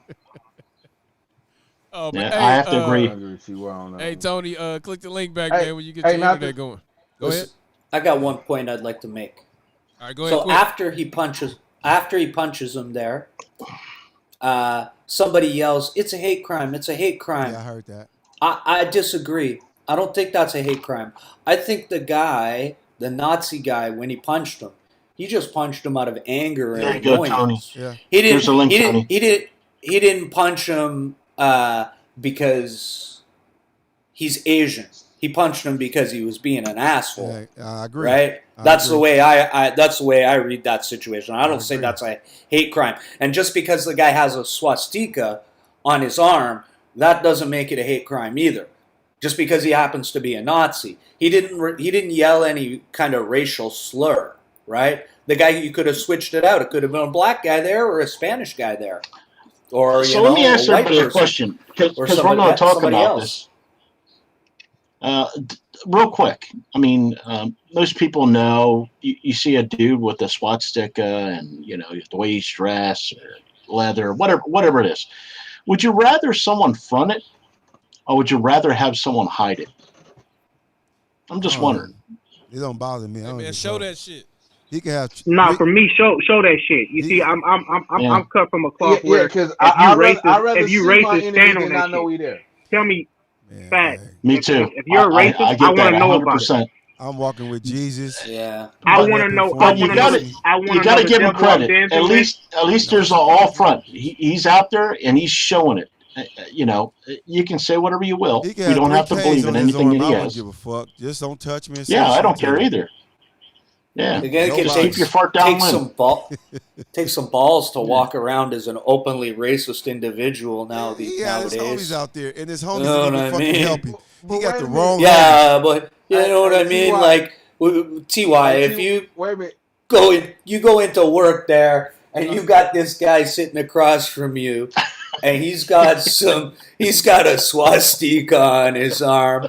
You're not sharing lunch with that guy. What the fuck's a swastika? I don't even know what that was. He can have. Hey, wait a minute. KKK. I went to school in Long Beach.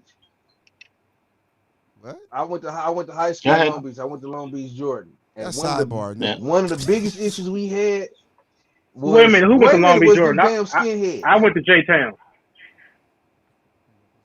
I went to Long Beach, Jordan. I went to Go with your point. We know Long Beach, Jordan, in the house. Let's get to the point. That's good. That's Class 97. 97. Pop the balloon. I moved back to Detroit, so I didn't graduate from Jordan in 91. I left Jordan in 91. So you know my nigga Jimbo then. I don't care what year you motherfuckers. He's trying to talk about the skinheads, the skateboarders, and all that good stuff. Exactly. That's what at that time that was the biggest issue. The skinhead, and we seen them coming. You couldn't miss them. They didn't hide it. They ain't do none of that, and we saw it. And it was always a fight or ride or something going on after school dealing with them. So I'm like my man Solution. You said what? We'll have all that in the hood. They don't come to our hoods.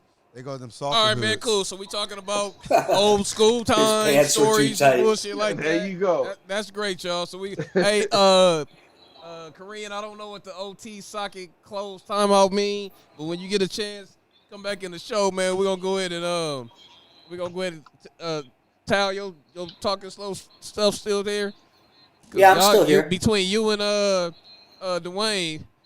God damn. Shit, get to the point. Y'all be. You want me to talk faster? I can talk faster. Please do. Yes. First of all, hold on. I ain't Tal has great stuff to bring. He just talks slow. I was like, damn. I done made a whole drink on a plate. All right, you want me to talk fast? I got something fast. I got something fast for you. Man, you sound like South Park now. Hey, everybody tune in, man. Hey, listen, we just be clowning all the time. This is the People's Forum, man. I got love for you, Tal. We be having a good time. Tal's my boy. He's a liberal from Canada or some shit like Great that. Great homie. Or whatever, but Communist Canada. Yeah. Communist Canada. There you go. That's where he's from, man. We gonna get into this next video. Why can't get back. British Columbia is better. Okay. That'll piss them off. We got the deep state volcano that wants to destroy our cities. All right, man. Let me bring I think Tony's finished, man. So if you guys want to come on the chat, that number is 424. I forgot what it was, but you can click that link and come on the show, man. Let me get into this next video though. It's in there. He got injury very bad about his brain breathing, and he never wake up again. I never see him again. Hate incidents targeting Asian Americans on the rise across California since the pandemic began. Groups that track hate incidents say that there have been a big spike in verbal attacks and physical assaults since coronavirus swept across California. And even deadly attacks. KCAL's Stacey Butler has more on this alarming trend. Happy birthday, dear Grandpa. Turning 84 was a milestone for Vichar Ratanapakdee and his family. Oh, happy birthday, Grandpa. The San Francisco grandfather had just received the vaccine and stayed healthy through the pandemic, walking for an hour in his neighborhood every morning. It was on his walk when an unprovoked attacker ran across the... Shit, hold on real quick. Let me see if we can let's get him back on. Add to my left. All right, you made it back, brother. Cool. Can you guys hear me? Yeah, we can hear you fine. Yeah. Let me get right back into this video. I think it was this one. He got injury very bad. Groups that track hate incidents say that there have been a big spike in verbal attacks and physical assaults since coronavirus swept across California. And even deadly attacks. KCAL's Stacey Butler has more on this alarming trend. Happy birthday, dear Grandpa. Turning 84 was a milestone for Vichar Ratanapakdee and his family. Oh, happy birthday, Grandpa. The San Francisco grandfather had just received the vaccine and stayed healthy through the pandemic, walking for an hour in his neighborhood every morning. It was on his walk when an unprovoked attacker ran across the street. How did you find out what happened to your father? The officer answered the phone, and then he told us, like, they found him, got assaulted. He got injury very bad about his brain breathing, and he never wake up again. I never see him again. A 19-year-old suspect is charged with murder and elder abuse, but Ratanapakdee's family calls it something else. This wasn't driven by economics. This was driven by hate. Ratanapakdee's death is part of a surge in reported attacks against Asian Americans across California during the pandemic. In Oakland, a man walked up behind a 91-year-old man and threw him to the ground. One of more than 20 assaults and robberies like this one. Since the pandemic began, Asian American hate incidents in California have risen dramatically, up 115% in LA County, up 150% in San Jose, and up a stunning 1,200% in Orange County. At this point, it's exponential. We're looking at potentially a 10-fold increase just in 2020. It is so hard to see people being targeted in our community. This is not the kind of Orange County that we are working to build. Julie Vu, who works as an activist against OC hate crime, says her dad was beaten last month as he walked in his neighborhood park. The suspect didn't try to rob him. Her dad ended up in the hospital with a brain injury, minor, thank goodness, and is now recovering at home. He's going to have to continue being in this world and holding on to a fear, essentially, of being attacked again. I don't want that to be a reality. One incident caught on cell phone made headlines across the state. A Northridge family hosting a birthday dinner at a restaurant for their grandmother when this man invoked President Trump. Trump's gonna you. You need to leave. The then president's words. China virus, Kung flu. Has lasting impact, says Professor Russell Zhang, who tracked hate incidents through Stop Asian American Pacific Islander Hate, because no governmental agency would. Mainstream society doesn't believe that we face racism. Anti-hate activists urge anyone who sees or experiences a hate incident to report it to your local authorities immediately. In Irvine, Stacey Butler. Look, man, I don't know a brain injury that's minor, but whatever she's talking about.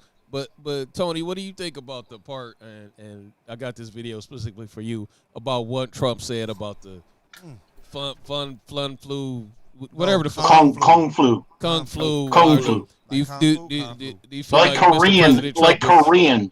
Okay, cool. I got that. Do you think Mr. Trump was disrespectful in any kind of way? Do you think he was being racist in any towards Asian people or anything like that? And do you think that causes people in the community to talk about Chinese people? Am I gonna take that one? Yeah. That's for you. All right. Yeah. Cool. Yeah. All right.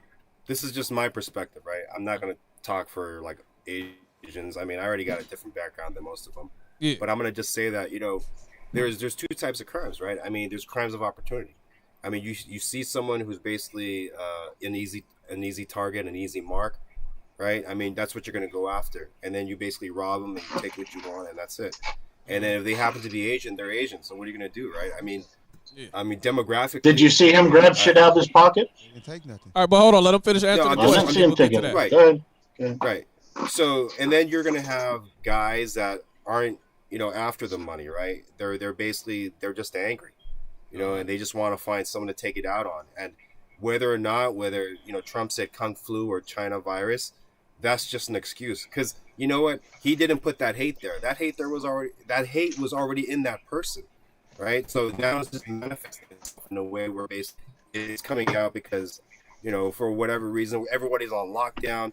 No one's happy, right? So that the way I see it, you got a small percentage of people, and I'm going to say this for Asians too. You got just a small percentage of people that hate, that are racist, and they will find a way to take it out on people. There's a video I saw where there was an older Asian gentleman, and he's talking to this young black guy, and he's basically calling him, all the things that you can think of calling someone who's black, right? I mean, using racist terms. I mean, who's down with that? No one's down with that. Right, but in terms of seeing these, a lot of these assaults, I mean, we have to discern whether is it a crime of opportunity because they happen to be there and they're a victim, or is it really a hate crime, right? So that's where I feel the media is going to do us. I mean, they're not going to do us a favor in terms of saying, hey, it's this or that. They're all going to push it to one direction. You got some feedback? Trump got y'all so shook, man. I'm telling you, I totally believe that. I don't understand. Go ahead. I voted Trump in. I voted Trump in. I changed parties. Soon as he looked at that Asian lady and ridiculed her from where she came from, I seen the hate and I had enough. I was done. The hate I was done. There. Trump just brought the hate out. I was done. And the people that sit there that are blind and make up excuses are part of a problem. Exactly. If you don't understand racism, stereotyping, and we all stereotype. You said it very well just earlier today, Tony. You said we all look alike, which I totally disagree with. I don't think Korean people look alike. I don't think you look like a Chinese guy. I don't care if you speak Mandarin, Chinese, Korean. I don't care where your dialect come from. I truly don't. I see you as a person. And I think it's very disrespectful for someone. I never came on here, and just like if you're okay with him saying something, I never came in here saying those words to you. That rhetoric, that'd be fucking selfish. It's ignorant.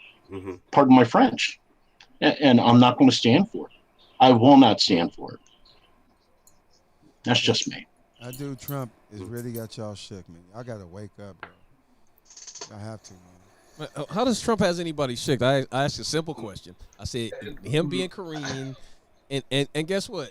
I don't know the difference. And I'll be real honest with you. Like people say, all black people look alike. Sometimes I don't know the difference between if I seen a Korean, a Chinese person, and a Cambodian lined up. Hey man, let's stay on the show, baby. I feel you. And if I saw wouldn't know the people, difference. I don't know who's African, Jamaican, and I don't know my own colors. So that's where I disagree with you, Chris. I can't tell the fucking difference. I'm not gonna lie. Yeah, I mean that's honestly, dude. Honestly, Chris, you're probably a minority, right? I mean, the only way I can tell people from Hong Kong and from China different in the past was just the way they dressed, right, and the way they spoke English. Just the inflections, the accent, and I can tell they're from Hong Kong or they're from the mainland. That's the only way I can tell. Got that. And then just demeanor. But I'm just saying. Yeah. I mean, to anyone who's not part of that side of the world, right? I mean, we do kind of all look alike. I'm not just being honest, man. So I mean, some of us look Japanese when we're Korean. Some of us look Chinese when we're Japanese. I mean, it's just. I mean, but the thing is, like, every you race don't get know that, though. until you actually. Every race get but, that. I mean, you don't know until you actually have a conversation with that person, right? Exactly. The individual. You learn their name, you find out their background, what their story is, and that's where you make the connection, right? You make the connection between that, and then you find ways to intersect, and that's how you get to know the person, and then you develop a relationship, and then you become a friend, right? But in the beginning, what do you see when you look at me? You see an Asian dude, right? You can't figure out where I'm from, but then once we start a dialogue, then that's when all that comes out. Yeah. Now, man, let me ask you this. Let me just ask the real questions, man. This is what I want to know. Everybody being cookie cutter about this shit. This the shit with black people and Asians, Koreans, or whatever. You guys own all the liquor stores, and I could be stereotyping right here, the beauty supplies and all this stuff. I feel like a lot of African Americans are mad that we don't have the same opportunity as you guys, as far as like getting loans and getting this stuff. Then also we feel like when you go in the not the grocery stores, in those stores, and you're spending money, we get. Have you seen what's that? Buy Now. What's that shit? That movie? Hurry Up and Buy Now. Yeah, Hurry Up and Buy Now. I don't even know the name of the movie. Byron. Whatever it is, it's just like there's this Minister big Society divide that goes on. Yeah, Minister Society goes between the blacks and the African Americans, man. So. Mm-hmm. Where do you think that started? Did it start with the riot stuff? And do you think it'll change? Because like sometimes I go in the grocery I went to the beauty supply today to grab some stuff, right? Some clippers. Mm-hmm. And right. I was like, damn, like you don't have to, I'm looking in your store, you know what I mean? I'm gonna buy something, I have money. So a lot of times, man, I just pull out the money like I'm not gonna steal. You know what I mean? I'm not gonna steal anyway, but I'm just like, God damn. So I think that bothers a lot of people, and nobody's really being honest or even talking about that stuff, man. That bothers me too. Let me tell you. I don't know about the loans, but my dad, the only way he was able to open the stores was he had to borrow money from my grandfather, right? I mean, my grandfather had some money so he can basically buy a place. I mean, he didn't speak that much English, and he came here, and I mean, he was on track to be a pharmacist in Korea. Mm-hmm. So he had that type of level of education where he was going to go to college, and then he comes here and he's selling like tortillas for like 59 cents. It's not exactly part of his life plan, right? Yeah. And then basically from that, I mean, I think there's a lot of animosity that builds in terms of not from the black community. It looks like the Korean community has a lot of opportunities and they're actually doing business, but on the flip side, a lot of these Koreans open these stores. I mean, that was not a part of their life plan. I mean, they had college degrees, college educations, they want something, but this was the only opportunity that they had in this country to open a store and basically run things. And I'm going to tell you, man, it runs deep sometimes. And the reason why I say that is because I was in the second grade, and I lived across the street from the school. I went to Grant Elementary over in Hollywood, and then it was just a mixed group, right? I had like black, Armenians, white, Asians, different types of Asians. And my buddy Keith, right, he comes over to my house. He's black, right? And he's hanging out. And my dad, I mean, he had the store at the time. You know what he tells me? He tells me when he comes in our house, and I'm like, hey, Dad, this is Keith. He takes me to the side. He says, just keep an eye on him. That's effed up stuff, dude. And I'll never forget that, because when he said that, dude, that blew me away. Like, what? That's my buddy Keith, man. He is here in my house, and I resented him for a long time because of that. So just know that the feelings that come from that generation does not get passed on to the next generation, because some of us, we're cognizant of that. We see that and we're like, dude, there's no way I want to be treated like that. I don't want to go in someone's house, right? And then basically the parents are telling my friend to, hey, dude, you got to keep an eye on that guy, right? But the other side also is the fact that you're in a neighborhood where basically it's a predominantly black neighborhood. The stores that my dad had were all like Hispanic, right? Hispanic neighborhoods, right? So everyone that comes in is going to be Hispanic, right? So whether they're good or not, I mean, you have no idea until what my dad started to slowly do was slowly start to talking to his customers, which I don't know why he didn't do this before, right? But a lot of the Korean men from that generation, they're very stoic. They grew up during a time of the war, the Korean War, where things were very scarce, and they grew up during a military regime in Korea. So when they came here, they brought a lot of that with them, right? So no dialogue, no communication, and that's part of the problem of what happened with Tasha Harlins, right? With the riots, because there was no dialogue between both communities, right? Everybody had misconceptions and ideas of what the other side was up to, or how they lived, or how they thought. that no one really talked. And I think that was the problem that happened with the riots, and the Rodney King thing just basically set it off. And there was a young Korean gentleman, because after the riots happened, we had a huge, like a rally that was on Sunday of that week, where we basically walked it from, I think it was from like Normandy all the way out to Vermont, and there was a gentleman there, when they were interviewing, like, they're like, he said, the Korean gentleman was like, why are they burning these stores down? Why are they doing this to us? I mean, it's not like we beat Rodney King, right? Which is a very valid point, right? But what he didn't understand was there was a lot of underlying animosity between both groups that basically came to fruition during the riots, and it basically sparked up during that time. A lot of people don't understand that it wasn't just a Korean store. Every store was getting burned down. We weren't just targeting. Yeah, exactly. Koreans. We was targeting every store in the neighborhood, because stores around my corner, by my house, all of them was getting burned down. If it was a store, you was getting burned down. It didn't matter if it was Korean owned, black owned, white owned, Hispanic. It was getting burned down. It was just, and another thing about the guns, on top of the guns, I went to a lot of Korean stores, and they weren't just shooting the looters. Because I talked to a lot of them, because I was always going to their stores. So they weren't just shooting the looters. I didn't know what they was up there. I knew they was up there to protect their business. And once you saw them up there, we didn't mess with their business. So that's what I thought it was for. I didn't think they was up there shooting looters, though. Yeah, and I'm gonna tell you, bro, and that's just something. Hold on. Is that we had.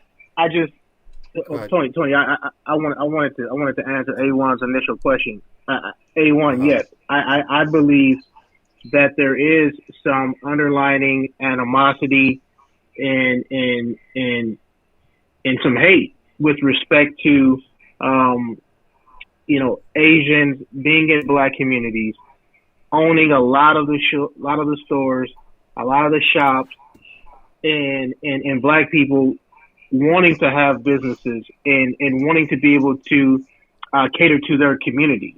And when black people look at it, they're like, wait a minute, you have a Chinatown, you got Asia Town, you have Koreatown, you have all these different demographics, and you have these different regions that you guys are operating out of. And here you are in the black community taking jobs and potential jobs away from the black community.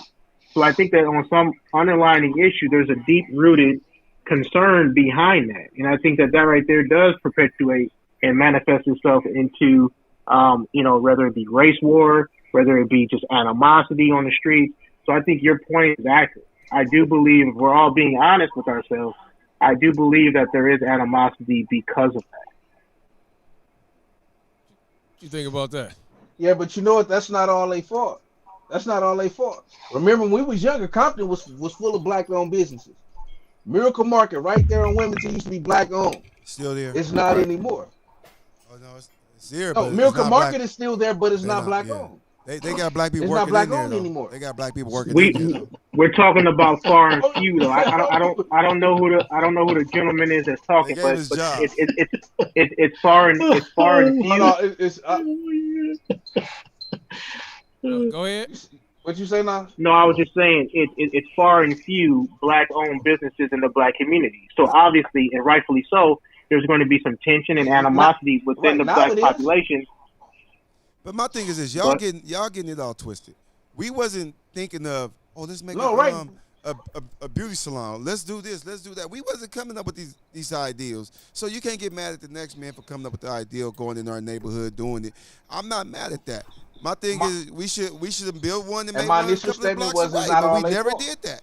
We never did that. So I'm not Ty, I'm not mad at it either. What I'm saying is I do believe that there is some underlying animosity that's rooted into the fabric of the black community when they see that the local grocery store or the local corner store or the corner liquor store is owned by a Mexican or owned by an Asian, and they looking like, damn, hold up, homie, like y'all in our hood, like this should be owned by black people. Right. So I get what you're saying, Ty. Like we as a people have to do better in terms of forward thinking and progressing ourselves.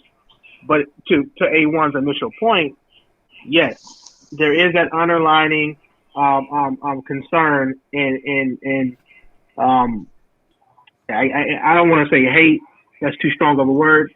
But there is that underlining issue where black communities feel like you've come into our neighborhood, and either you're trying to kick us out of our neighborhood, steal our property from us. We're not getting the same equal and fair loans, and we come in with the same credit score, and we're still getting worse, loan rates and housing. So there's a whole bunch of underlying issues, but it's deep. It's rooted deep in the fabric, to quite frankly, in the American fabric. And I think black people for too long have suffered because of that. And again, it's not the Asian community's fault. No. They saw an opportunity. Right. One thing about black communities is that we are going to spend our money. And if you're in we're the biggest consumers. Facts. And we're also the biggest racists too, because we Who's racist against our right own now? people. Who's talking right now? We don't support black-owned business. We don't. Solution. I have a big problem with you, bro. Go I have a real big talk problem. to me. Talk to me. All right. Well, I grew up in Harrisburg, Pennsylvania, and most people that are in here know. When you see my class pictures, you can pick me out. I'm one of two. Okay. Prominently all black in the neighborhood of Harrisburg, Pennsylvania. So when you say someone is invading, that's almost like you're saying I was invading. Don't you think? I mean, if you're going to say someone's invading in your area, two white kids in a class, don't you think that's kind of invading too? You think I should have got my ass whooped every day, or what are you thinking? No. What I mean by that, let me go ahead and bring it to light. What I'm saying is that in black communities, and I'm thinking Long Beach, I'm thinking Los Angeles, Compton. When you have a high populated region with black folks, black people are thinking and are wanting to own those businesses that they are shopping at and that they are doing business in. And all I'm saying is that when you look and you see, wow, how come we don't own this? And it's an Asian owned store, or it's a Mexican ran business. Why is it that we don't have more black stores that we can spend our money in? And then you look and you say, well, wait a minute, the Asian population, they also have a Chinatown. They have a Korean town. Why are they trying to infiltrate the black district as well? Now, well, why do you think that is? Why do you think they stick together? Why do I think that Asians stick together? Yeah, I mean, blacks stick together. Asians stick together. Koreans stick together. So I would say that, and I'm gonna just be honest, and this may hurt some people's feelings. I think that they have a sense of culture, whereas I think that for black communities, we've lost touch with our culture, simply because we have been torn and pulled in so many different directions. We don't really understand our culture. So I think that's to the root of it. I think you're talking about a race that has a culture, and they tend to be more close knit. And then you have a population group in the black communities where we don't have that same close knit, and we're not as close as other communities are. I think that we have room to grow, and I think that's one of the areas that we need to address some of those pressing issues, because that's how we lift each other up. But you got to understand, we have been taught since day one to hate on each other, to not share knowledge and information with each other.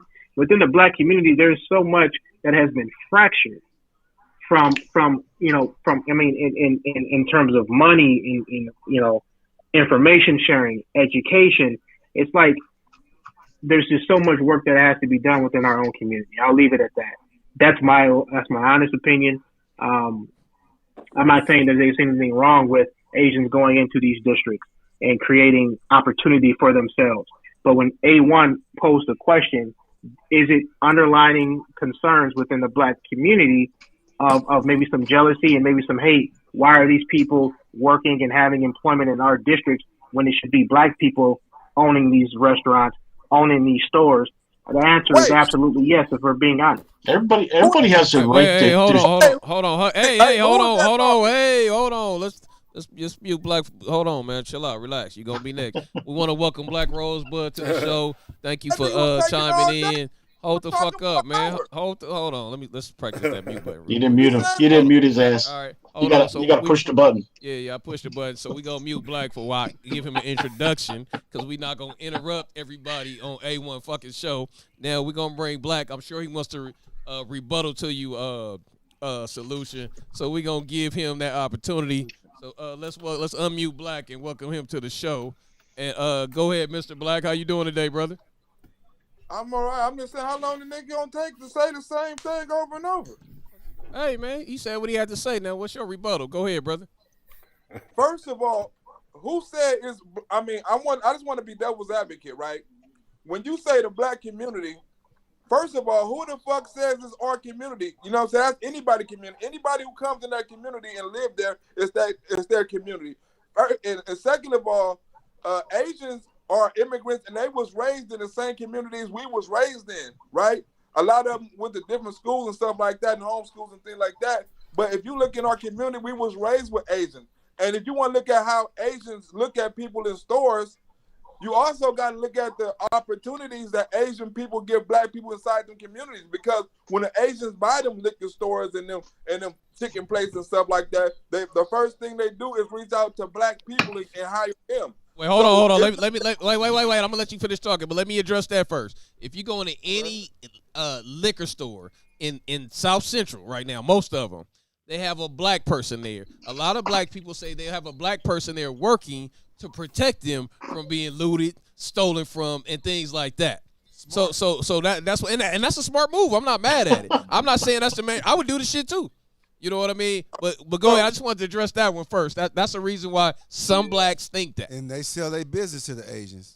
Okay. So if I get a business in a white neighborhood, I'm gonna hire white people so they can talk to their people. It's just something, you know, if I go Jamaican, African, anywhere I go, I'm gonna hire somebody in that community that talk for that community. Right? That's a business. That's what you're supposed to do. That's a smart business move. I didn't say I said it was smart. I'm saying that but we as black people, we frown on that, like, oh, you just got a nigga in here, so we don't fuck your shit up. That's like we're really fuck, and that is, you know what? The bad part is a lot of ignorant ass blacks that think that way. I think it's dumb as fuck, but people think that. Let's talk real about what people think. It's some fool shit though. I fucking agree with you. It's dumb as fuck. But go ahead, man. Okay, now you have people say, oh, black people don't get loans and black people don't do this. First of all, black people don't have. I mean, Asians and black and people like that. We all have the opportunity to get the same loans and stuff like that. We all have opportunity to get operate the same businesses. Putting it on somebody else, saying somebody else getting more opportunity than us is a lie. Because if you live in America, everybody got an opportunity to do anything they fucking want to. That's what you're guaranteed to do. Can't no Asian come to your neighborhood and stop you. Can't no white person come to your neighborhood and stop you. And you saying somebody coming up in there and taking what's rightfully yours is telling you you ain't fighting hard enough to freedom and liberty and pursuit of happiness didn't work for everybody though. That's it. 14th Amendment. 14th Amendment. I mean, all that sound good. It sound good. Why don't you fight hard? It didn't fall in line for everybody though. That's what I'm saying. Sound good. Black-owned business or own property in your own neighborhood, which you so-called your own neighborhood, instead of renting and working in places and stuff like that. So when you put the blame on somebody else for taking an education, for taking a risk, for taking opportunities and stuff like that, you're saying another race is more intelligent than us. Another race is more capable than us. We can't do it, so we got to blame it on somebody. First, it was a white man. That's not at all. Hold on, I'm gonna have to interject because that's not at all what I'm saying. Because if you understand the history, you have to look at the fact that from an educational standpoint, from an opportunity standpoint, Black Americans have not been afforded those same opportunities. Thanks. So for you to sit there and say, well, you just pull yourself up. Hold on, listen. For you to sit there and say, just pull yourself up from the bootstraps, that's bullshit. You see, 1964 really wasn't that long ago. So you got to understand in terms of head start. You got to understand in terms of people having that advantage and having a leg up. So everything that you're saying, I mean, you're making some good points. You got a decent take on it, but you're off cue when you say shit like that. Like that's not accurate. You got to understand. Right? Can I ask you a question? Numbers never lie, right? You can ask me anything. Numbers never lie. Depends on who put the numbers together. All right, go ahead with the question. Do you know the population of black? Quick. It's gonna be about 5 quick ones. Do you know the population of black men in America? I believe 8%. It's 6%, right? Okay. Do you know the percentage of black men in prison? I believe it's 4%. Because I believe it's 11%. I believe it's 11% African Americans in the United States, and I believe out of that 11%, I want to say 6% are behind bars. 6% of African American men are behind bars. I'm talking about the percentage of the population in prison. How many percentage of black men? 50% of 30% of black men? What's the percentage? It's higher, about 70, 80. It's higher. All right, well, somebody say the percentage. Let's forget the guessing game. Let's get to the facts so we can educate people and keep the conversation Talk about moving. opportunities, right? We got some niggas that come from the same neighborhoods, right? We got some niggas in NBA, NFL, movies, television, stuff like that, and we got some niggas in penitentiary, broke, on the curb, on GR, and we come from the same neighborhood. The opportunity is what you make of it, right? Because we have people that live in the same house, right? A female and the dude, right? The female go to college and become something with herself, and the dude out there 34%. So when we got opportunity, it's not the opportunities we miss, it's the opportunities we taught. We are not taught the opportunities or the business opportunities or the things we're supposed to have. We're not taught these things. They're not passed down to us. Nothing is passed down to us. Education is not passed down to us. Business is not passed down to us. Property is not passed down to us. Money is not passed down to us. Asians and other communities, they pass shit down. They accumulate a family-owned business. Black people don't have really no family-owned business. How many black family-owned business you know? I mean, you act like You need no fathers. black people are doing nothing. You need fathers. We got shit passed down to us. We have business. You talking like all black people don't do shit. I mean, I never said that. But you I said never we said don't. that. You said we don't have businesses passed down to us. We do have business passed down. We do have houses passed down to us. We do have a lot of stuff passed down to us. It's just ain't a lot of us that got it passed down to us. Well, a lot of us ain't got that jump start. I never said, I would never say all, because I know people personally I had shit passed down to me. So I know personally shit passed down. I'm saying as a whole, we don't do that shit as a black, because I see Hispanics doing that shit. I see Hispanics living in 20 in the house, and they all move out and get houses and stuff like that, cars and stuff like that. You right. Start inside that house. And you know why that's a fact? That's true. But you can't put a lot of us in one house. We gonna fight. Exactly. Hispanics ain't gonna fight. They gonna stack their chips, and they all gonna move out, get brand new cars and brand new houses. We gonna be in there squabbing because we all like our space. All right, so man, so this is what Black is saying. He's saying that Koreans, Hispanics, Asians, whatever that group is, they don't have the pride that black people have because they don't mind 6 people going into a house and sacrificing. Black people would be like, nah, I'm gonna go ahead and rock this myself, and y'all can only come over on certain days. It's my side. Also, black people, we mess up our credit. You know what I mean? We don't take pride in education. I'm not saying all blacks, but I'm just saying it's a lot of stereotypes that go on. But also, there's a lot of people that are these loan operators and all this stuff. Hey. The originators that don't give us those loans too. Because if a Korean person and a black person go in there with same income, same everything, I believe they will give it to the Korean person. The black dude could be better, and they still give it to the Korean. You know what I mean? And I'm not saying that happens every time, but I believe that stuff happens. I don't care if you're Republican, Democrat, whatever it is, in the middle. I just believe racism does exist. It's just how we do it.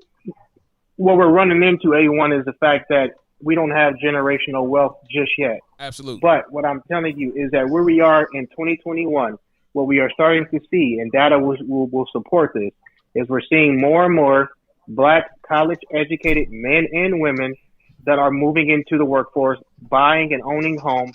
And what the difference is that now we're starting to see the second-generation college graduate families. Whereas, so I was first-generation college grad. My son graduates actually next month. So now we're talking about generational wealth and being able to pass on, that knowledge and being able to leave and create generational wealth. I own my house. You know what I'm saying? I'm doing incredibly well for myself in Seattle, Washington. Yeah. But my parents living in North Long Beach, they was only able to afford me with just the best direction and advice that they could possibly get. I had to go out and go get it for myself.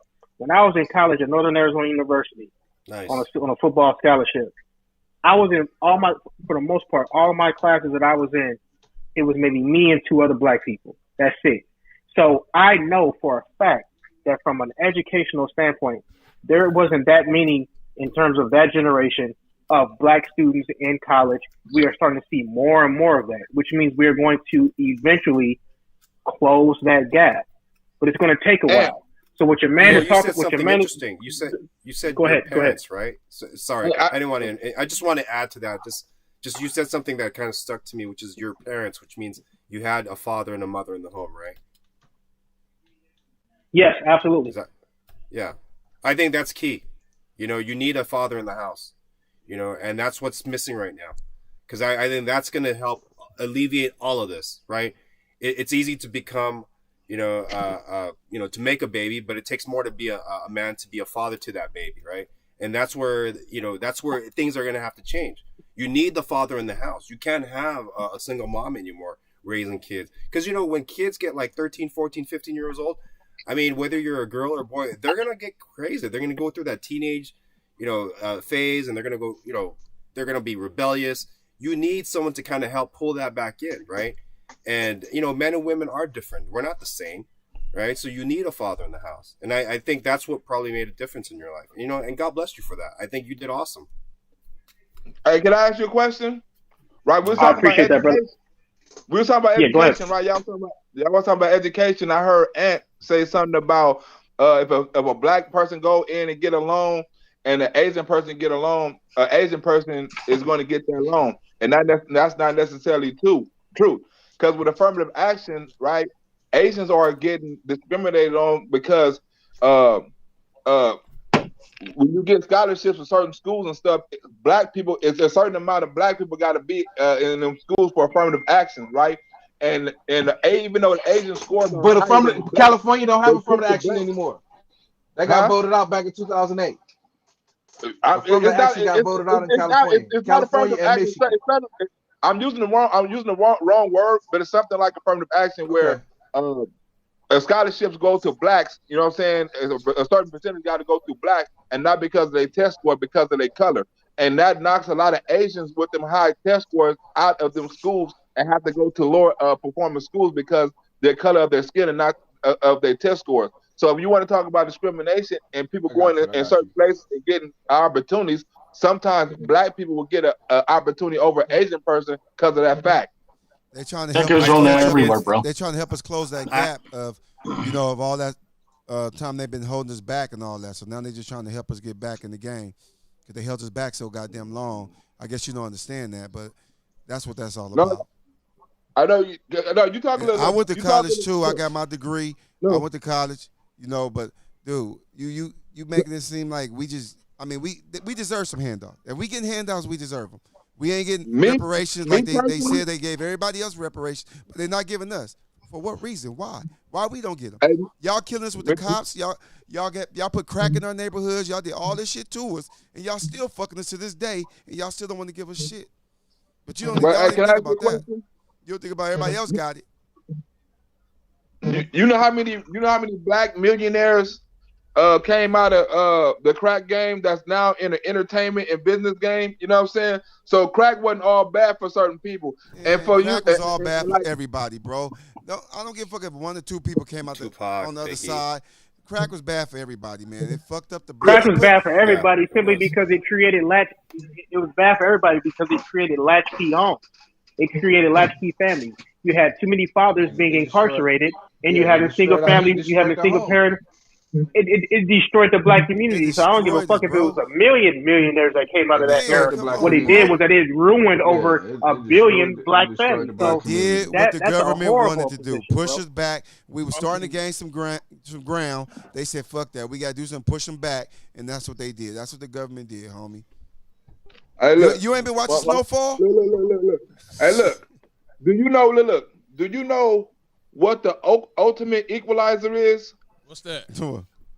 Ultimate affirmative action is education, right? If you give my son the same education and the same opportunity as any other student in any other city, any other state, I can deal with that more than my 40 acres and a mule. I'm not worried about me. If you can get Dude, first of all, all these kids ain't getting the same opportunities. They're not getting the same opportunities. Same books, same teachers. Listen what I'm saying. Listen what I'm saying. If you can get my kids, because I done fucked up with mine, right? I'm a dude who believe in the American dream. I'm a dude came from the penitentiary, right? Now I'm seen by millions of dudes, millions of people all over the fucking world. Now that's a fucking American dream. What I'm saying is, I can do That's mine. not the American dream. Give my son equal opportunity with education, not to compete against people in the United States, but to compete against people all over the world. Give my son that opportunity. Okay, and you gave everybody else money. I'm going to tell you why you don't want to give right the blacks now, man. money. That's what I'm saying. I dropped out What of you high school in afraid 10th grade. You know, I'm not the model Asian, bro. I didn't go to high school and take the SATs and do all. I dropped out in 10th grade. I had a juvie record that I had to have sealed by the courts. I wasn't gonna. I was that guy that was kind of off on the side, man. I wasn't gonna make it. But education, bro. You know, I mean, you go through education and you get your degree, like you know, you guys have done. I mean, it changes things. You know, and as long as I told my kids, like, listen, here's what's going on. You guys are just gonna have to study harder. You know, that's just the way it is. Until we can take that back in terms of saying, okay, you know what, you get into college based on your merits, right? Until we go back to that, I tell my kids, I don't know when you guys are going to college or how it's going to be, but you're just going to have to study harder, right? Education ain't did shit for me. I got my degree. Go ahead, A1. Hey, all right, let me ask you this, Black. This is a good I question. totally agree with that. This for Black and Solution. Do you guys feel like, matter of fact, this is for Tony too. Do you guys feel like, and I heard this at the Asian hate speech I was at this Saturday. This guy who's named the Korean Conservative or something like that, and he was saying that Asians or the Korean community work harder than blacks and whites and basically everybody. They don't make excuses and they don't accept handouts. I mean, he said something like that. I don't want to quote it. You could go on his Instagram and check it out. Do you guys feel that Asians work? I don't even know because Asians, Koreans, whatever that group is. Yeah. Do you feel like they work harder than all the different races, and that's why they're so far ahead? No, I don't. You know what? You know what I think the hardest working people is? The hardest working race is? Or the hardest working... Scariest parents? No, the hardest working person that works twice as hard as anybody and don't get half the stuff they deserve is a black woman. She deal with kids. Most black women are small business owners. You know what I'm saying? They deal with kids. A lot of them are educated. You know, go to school and things like that. And a lot of them ain't getting no help. You know, they get a little government help, but not what they deserve. If they was to get the education and the same opportunities a lot of other people, I think a lot of black women will prosper. You know, but they're not getting the same opportunity because they've been held back through government. You know what I'm saying? Telling them to stay at home and don't go to school and get this check. You know. Well, hold on, family. Hold on, family. I understand where you're going with that, but black women have actually outperformed black men in this last decade in terms of college graduate, college educated, higher positions, CEO positions. So I'm just keeping it real. I'm just giving you facts. I get what you're saying. I love where you're going with this. I do believe that black women are undervalued. But if we're looking at it from a data perspective, black women have in fact have outperformed their black male counterparts. Now I'll say this as well to A1's point. I think it's subjective. I think realistically, I think you have hardworking individuals per race, per gender. I don't think one race is outworking or out hustling the other race. I truly believe that. I believe you have hardworking black, white, Mexican, Asian. I think, American Samoan, you name it. I think you have hardworking people. And then on top of that, you also have some lazy motherfuckers within all of those same demographics as well. So I think whoever made that statement, they were talking out the side of their mouth.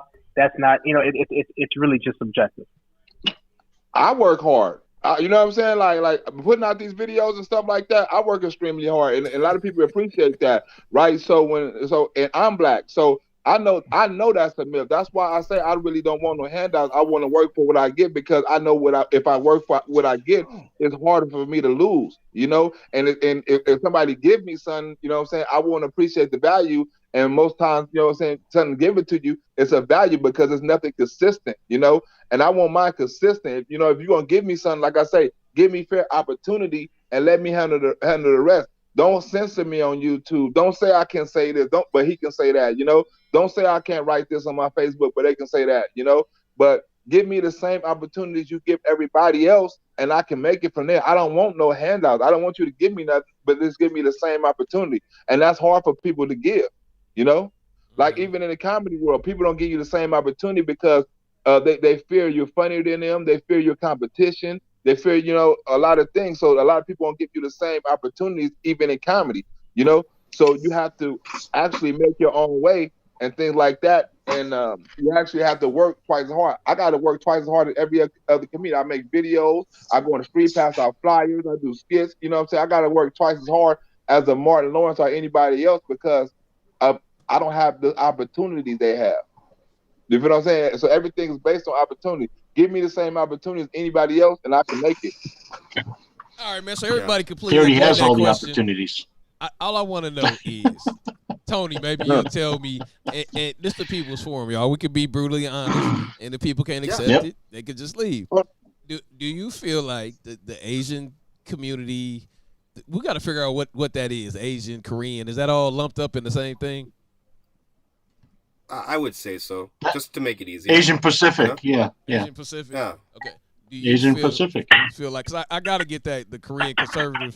He got to come back on the show because we got to do this again. Because did you have him on the show? No, I called him. He said he was busy today, but okay. You probably got to reach out to him. He's got a lot of hate. He's got a lot of hate. That's fine, but I can't wait. I can't wait to turn to his ass. Yeah. I still want to have him come on the show. He dropped a lot of F-bombs at the rally. Yeah, he did drop a lot of. I got my kids here, bro. I go like, don't use that. He's like, oh man, I gotta make a point. I was like, oh. All right. Yeah, he did. You know what, the guy, but he was brutally honest, and I respect that. No matter what happened, if I don't agree with everything, I still respect everybody being brutally honest, and that's what goes on. And just going back to like the working hard part, and I thought about this. I think the people who work the hardest are probably the ones who have the scariest parents, right? So I think that's probably one of the biggest motivators too. Yeah. You know, if you got a mom and dad who are just on you and just, you know, what are you doing? What are you up to?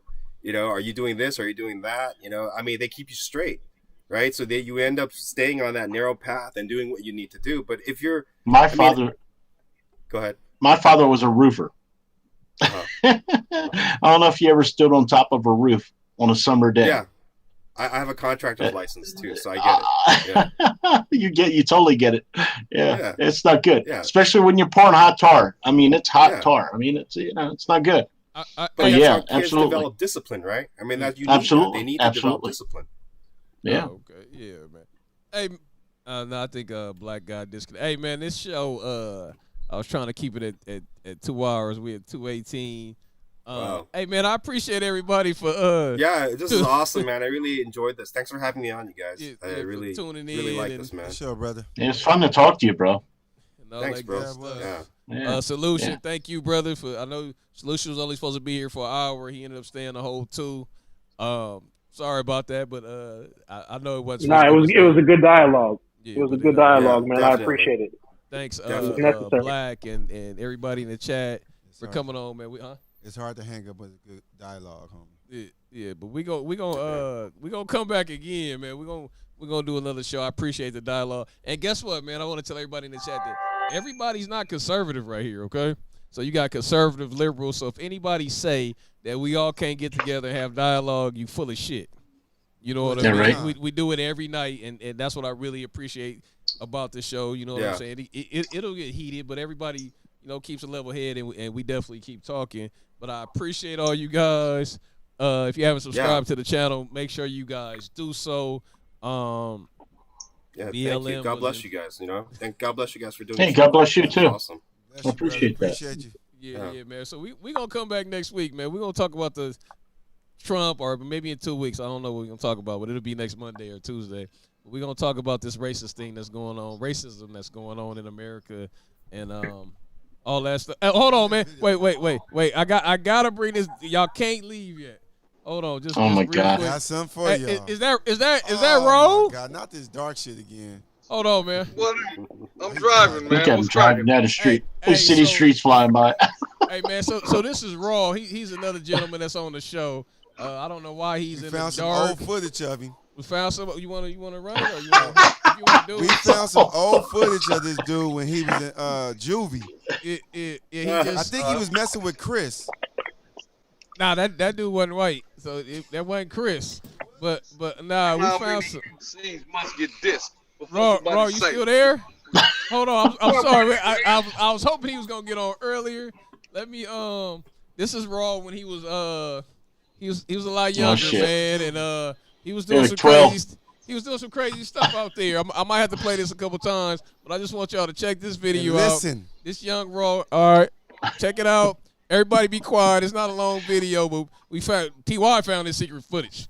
So just check out Raw real quick.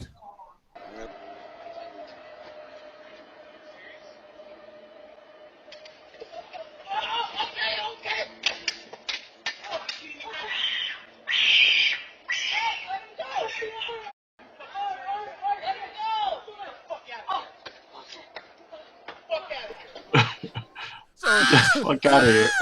So Raw attempted to rob a white man. I don't know what happened. Chris beat his ass. He was a lot skinnier back then. I don't know what happened, but hold on. I just need y'all to hear it one more time. Did you hear Raw screaming? I don't know what the squeal. It sounded like a warthog. It sounded like That motherfucker sound like a cat. It sounded like that one more time.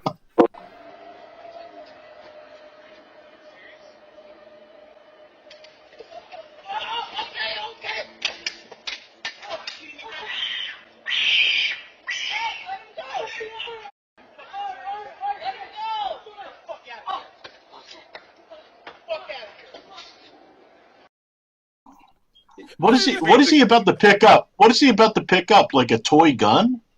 Man, I guess the guy must What have is thought that that? gun was garbage. Because it's most definitely plastic. Hey, man. Look, I was hoping he was gonna pop in at some point, man. I had to go ahead and play that, man. But hey, man, on the People's Forum, man, we have a good time all the time. It's good dialogue. I don't give a fuck if you liberal, conservative, in the middle, whatever it is, man. We just enjoy this good dialogue. I hope you guys have enjoyed the show. Thank you guys for supporting. Thank you for the thumbs up, subscribing. All the Tony, thank you. Solution, yeah. Chris, Thank you. Ro, Fact Check was on here earlier. Come back, Tony. I'm not done with you. All right. Maybe I'll fly to the East Coast. We'll do it over a beer. Yeah, that'd be awesome, bro. Come on over. Yeah. Hey, yo, and big shout out to TY and A1, man. Hey, this is a good forum. Y'all keep doing what y'all doing, man. I'm proud of y'all, brothers, man. We go way back. Yeah. It's good to see y'all doing what y'all doing, man. It's solution. That's solution right there. You know him. You They know used to him. play Madden. Yeah. Solution for Madden. Yeah. I used to smash you, so you know, That didn't sound right. That did not sound right. That's the wrong guy. Where is fact check when you meet him? Because I don't know who that is. But if you out of LA, that's false. That never happened. He was delusion when I smashed on him. You know what I mean? Who is that talking? A1. Hey man, that's Raul. He didn't play the game. That's raw. But He didn't play the game. oh yeah, my bad. He was out there turning. Raw wasn't that good, so you didn't beat Solution. Bullshit. You didn't beat Solution. Raw, you was mediocre at best. Oh man. Bullshit. Hey, can we get a moment of silence for the homie out of Long Beach that passed away? Oh, you know yeah, me yeah, for yeah, Jelly Jelly Lake. Jelly man, Loke, man. At his funeral Jelly died? today, man. Yeah, Jelly Jelly died, man. Yeah. From what? Man, it was Gun some shootout. gun violence. But yeah. Fuck. See, I Rest in beat peace to too. Jelly, man. Yeah, all day, man. I tell you about it. But yeah, man. Yeah, Jelly, I went to his funeral today to check him out, man. His family was there. Everybody from the beach was there. Had a good time. But Tony, my bad, man. Solution. Everybody, I'm trying to get up off this thing, man. But, right on, man. Y'all be cool. We gonna do it again. Yeah. Though, You said man. that 12 times. Yeah, I know. I did say it 12 times. But I want to thank everybody for the support you got.